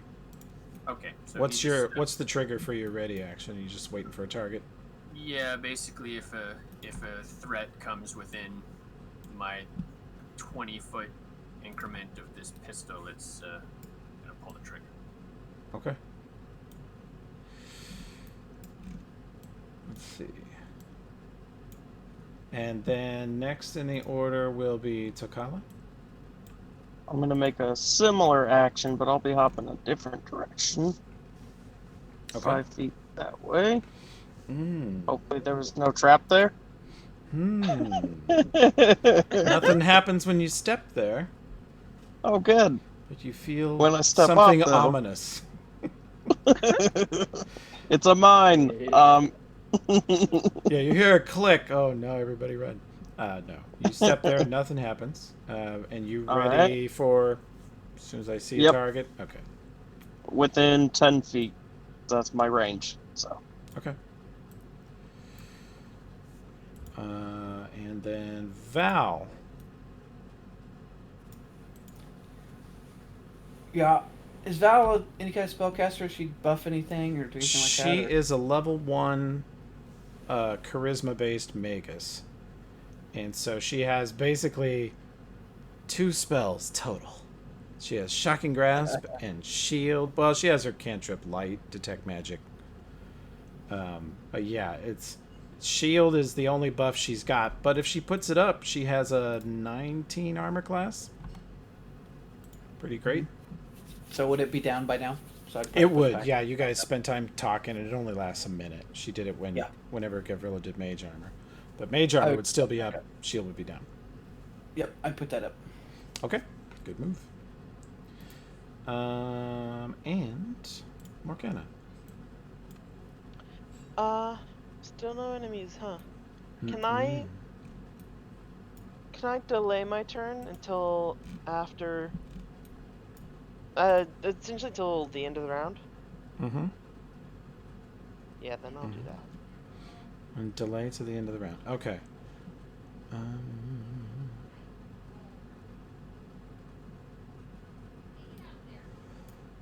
Okay.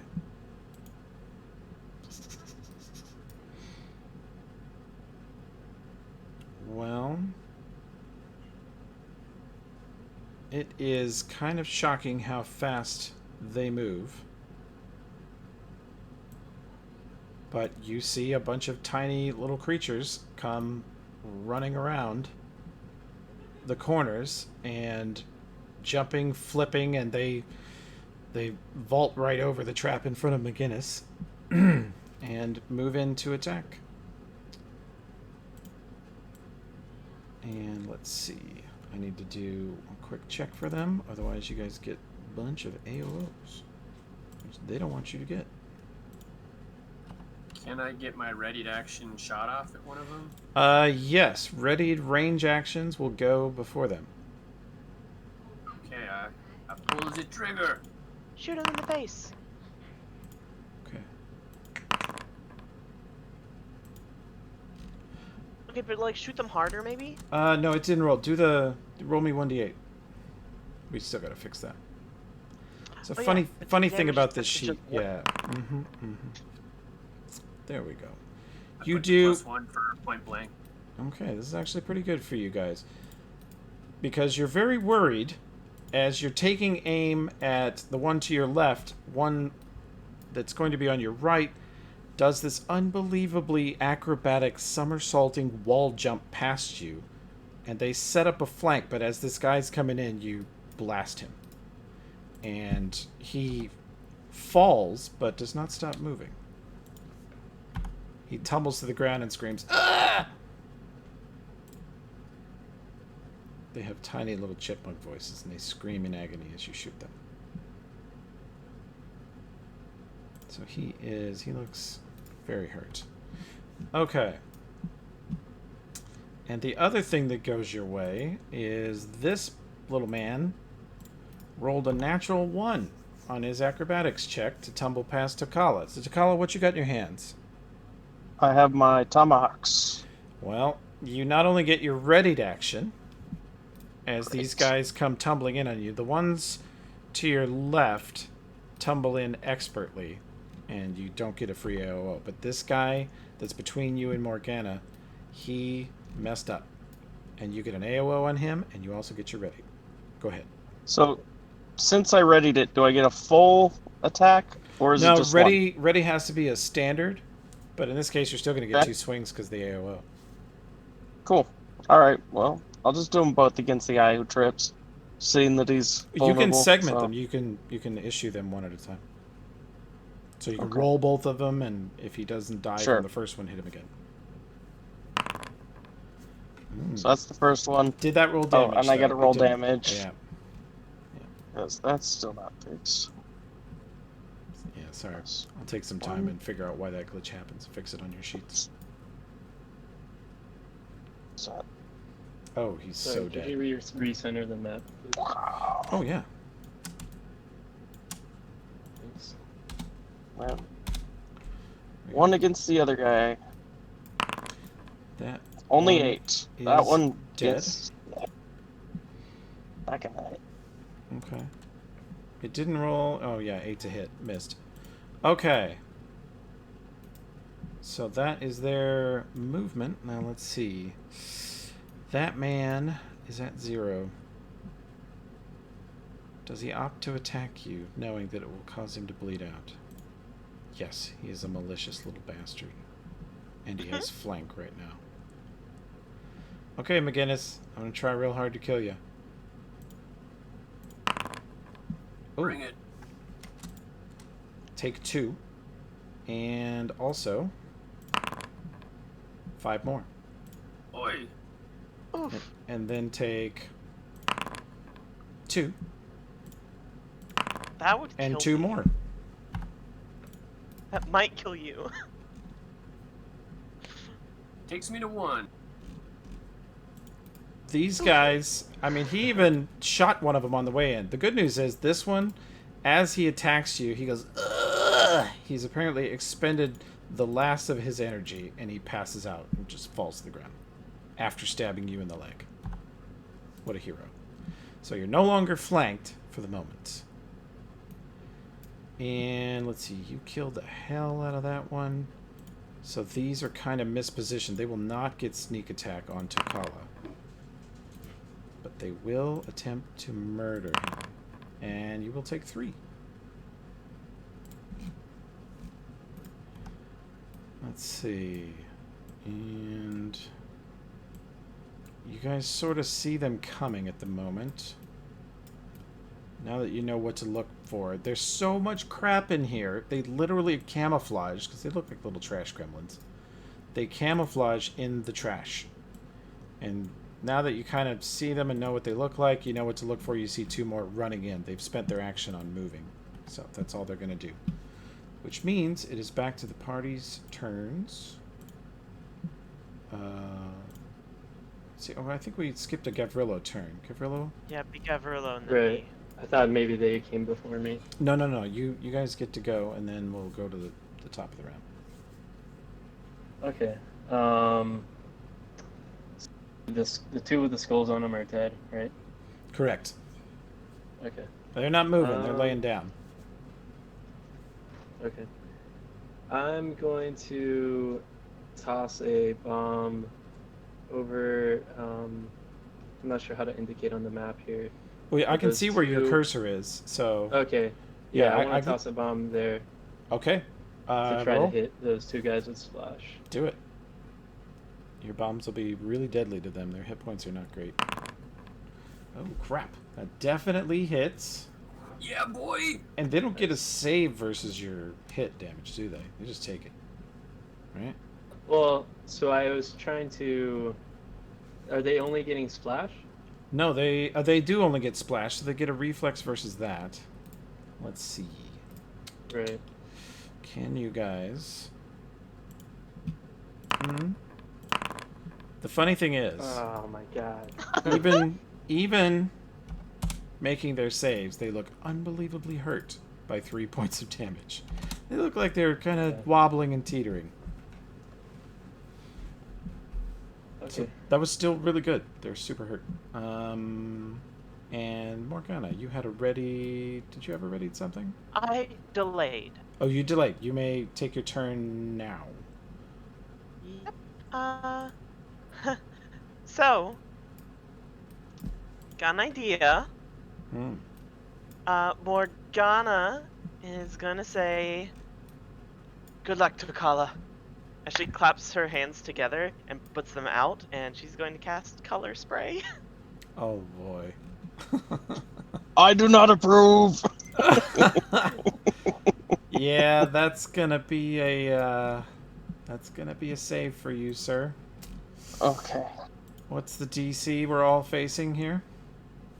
Oh wait, hang on, it's doing a thing. So far, this party likes to there you go. accuse each other of things and DC hit, is 16. and hit each other with And AoE. damage each other in blast. Yeah. Mm-hmm. I'm sorry, I I'm said the gonna precedent. You really did. What, Okay. what kind of save is that? I'm It's not. a DC will save. 16 will save. Yeah. So hopefully you have a good Okay. will save. So, question. Yeah. It's not showing on here, but I should have +2 to all of these saves. Okay. So, Yeah, we got to factor that in on your sheet. We got to find a place to Okay. put that in. But yeah, for now, just remember to add it in. Although Nope. you'll need more than 2 nope. to I'm make done. an 8. Don't go anywhere. Oh, it doesn't kill you. You're just gonna be unconscious for a minute. Well, let's Wait, see. Do you have orc ferocity or whatever? Let's see. Nope. Okay, not 1 unconscious, 2 unconscious. No. And yeah, Tokala and 2 gremlins are now unconscious. It's fine. We just gotta wake them up. It's fine. If they don't murder me while I'm asleep. We go before them. It'll be fine. Yeah, and you're actually out. They can't be woken up, and neither can you. True. I mean, you took out 2 bad guys and 1 ally. It's a net benefit. Net benefit. What she did looks really good on a spreadsheet, Takala, if that comforts you at all. Let's see. You are technically correct. The best Correct. kind of correct. It is now Takala's turn, which she no longer gets. It is now Yep. Val's turn. Now, Val, Oh, we you skipped have... McGinnis. Skip McGinnis. Oh, sorry, McGinnis. Let's do it. McGinnis, you are in a bit of trouble. All right, McGinnis is gonna go down guns blazing. Someone wake that fella up. And he'll take a 5-footer Mm-hmm.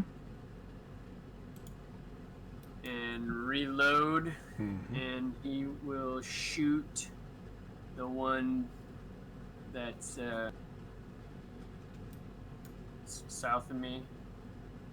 Yeah, you see this little guy? The one that was to the right of you?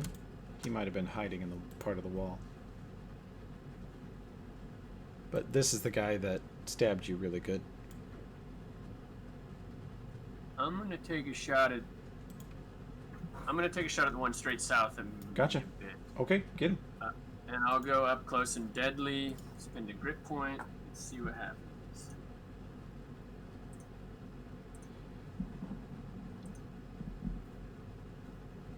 Also, Takala, I'm sorry.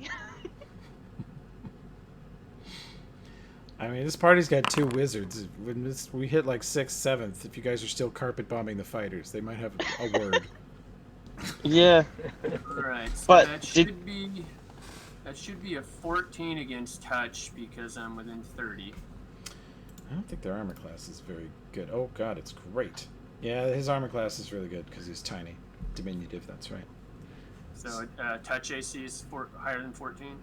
His touch AC is 16. Okay. He's I all missed. dex and size. Okay. Then we'll move on to Takala and Val. Val, you have an enemy adjacent southeast. Oh, right. Thank you, Takala. You have an forgot about enemy south 15 feet. And you have an enemy southwest 25 feet. Okay, is there one I can hit with a spell strike? Oh, yeah. Yeah, just directly adjacent to you southeast. He just stabbed the hell out of your gunslinger. And I think the way it works is you get to do a scimitar and a shocking grasp. Okay. So, let's see, there's the scimitar. That does not hit, because they're very hard to hit. That, unfortunately, misses his touch AC also, but the spell is still in your hand, so you can use it again. Or try Okay. again. Morgana. Yeah. Well, one, I'm gonna feel guilty. Okay, so take some time to do that. Yeah. Is feeling guilty a free action? Sure. And then And then she's gonna color Spring Guinness. don't think I haven't thought about it. Yeah, well, if he's lying still, the enemy just probably won't even attack him. You could save him. True. That's a good strategy. She is going to 5-foot step. And then Oh no. Please Oh don't. yeah, from there you can get 2 allies with your, Get with your everybody, spell. yeah. No, I she like is it. gonna telekinetic projectile at the one that I'm targeting here. Okay, let him have it. Yep.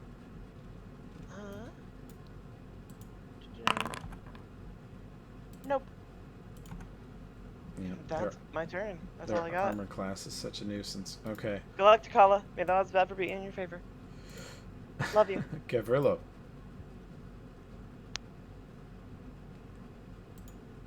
The man who can hit them every time. Let's see. So, trying to see who's still awake. It's this guy, this one. Yeah, the little and eye doesn't. This one. Yeah, little eye doesn't mean anything. It made them show up better on the GM layer for me. That's all. The only reason they have Okay. that. So, I guess I'll go ahead and throw a bomb right here. Try to hit these two. Oh, With yeah, this flashlight. perfect. Get him. Oh, yeah. Oof. Excellent. You definitely hit. They both definitely Nice. take the splash damage. And they make their save and don't make their save. So one of them's definitely dead. Was one of them Nice. one of the unconscious ones, or oh no, you aimed over here. Okay, He good. failed. Yeah, and he failed, so he's down. I This am pierced, actually. Oh yeah, that guy's dead already. This one's moving, but very hurt. Okay. And then it's gonna be them. And let's see, down, dead, I'll stay put. Where?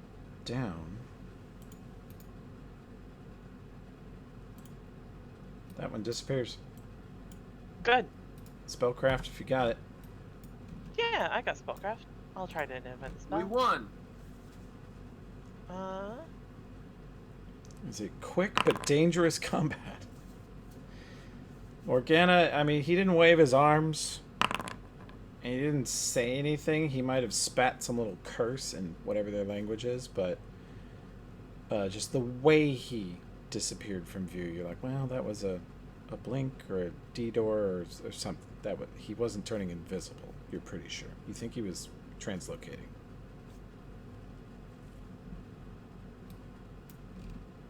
So, coup de grace? Looks at the two that are just sleeping.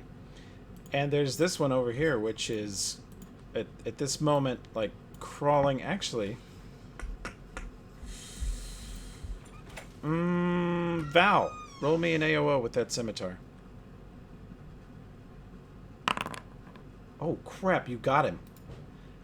He starts to he, like, from the ground, you see him, like, start to kind of sparkle and little magical energy surrounds him for an instant, and Val just goes, it's dead. Doesn't go anywhere. Not on my watch, punk. That's a great AOO. Okay. And That's you, Takala. you are out of combat. Okay, we're 20 minutes. Morgana's the spy. 25 minutes past. We pause here. We'll come back next time to again experience the shame of Morgana knocking Tokala out. And then Listen. I'll let you guys search and, maybe have some sort of group counseling session about why you keep shooting each other. Yeah, we're gonna have to sit these guys down and teach them about teamwork. Gavrilo and Morgana. Both of You you. know she can't claim because she laid down the template to show exactly where the spell was going to go, and then she went, "Yeah, I'm gonna pull the trigger on that." Listen, Takala. Listen. It wasn't that I was Okay, aiming I'm back. for. I couldn't hear the audio there for a sec. Oh, sorry. Oh. We're just wrapping up. Um, We're done now. Okay, cool. Yeah, Alright, Takala. sounds good. it Yeah, wasn't- I gotta get going. I'll see you guys next week. Okay, See ya. thanks. Next week, buddy. Thanks for playing. Yeah, see you guys. That was awesome. Don't Yeah, forget good to chip in your fee, please. Yep. I And did over PayPal. Yeah, Oh, thank I already you. did. You should have it. thank you. And if you have any time this week, just let me know on Discord. I'll get with you and we'll try to fix all these glitches with Foundry. And special thanks to Poopsie Morgana for all your extra help with this. And thanks for steering us towards it. I like it so far. Yeah, it's way better than Roll20 and is actively being developed. So. It's much more fun to design in. I'll say that immediately. Yeah. Better for GM designing, and then play performance moving around is good. And I'll make it more efficient. I'll try to solve these problems.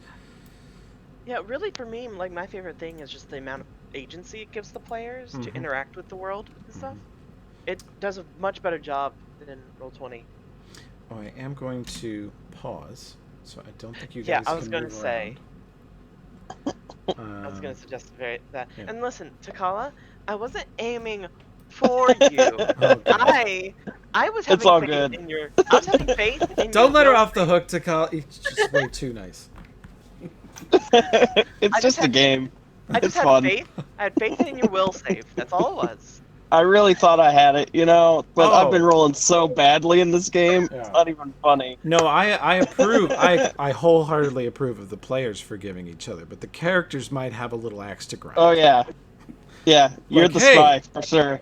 Like, I like fighting bad guys too. And when you shoot me in the face with your space disco bullshit, I don't get to participate. Listen, this is what Takala thinks. This was just a clever ruse to drag Gavrillo and him down here to get us killed.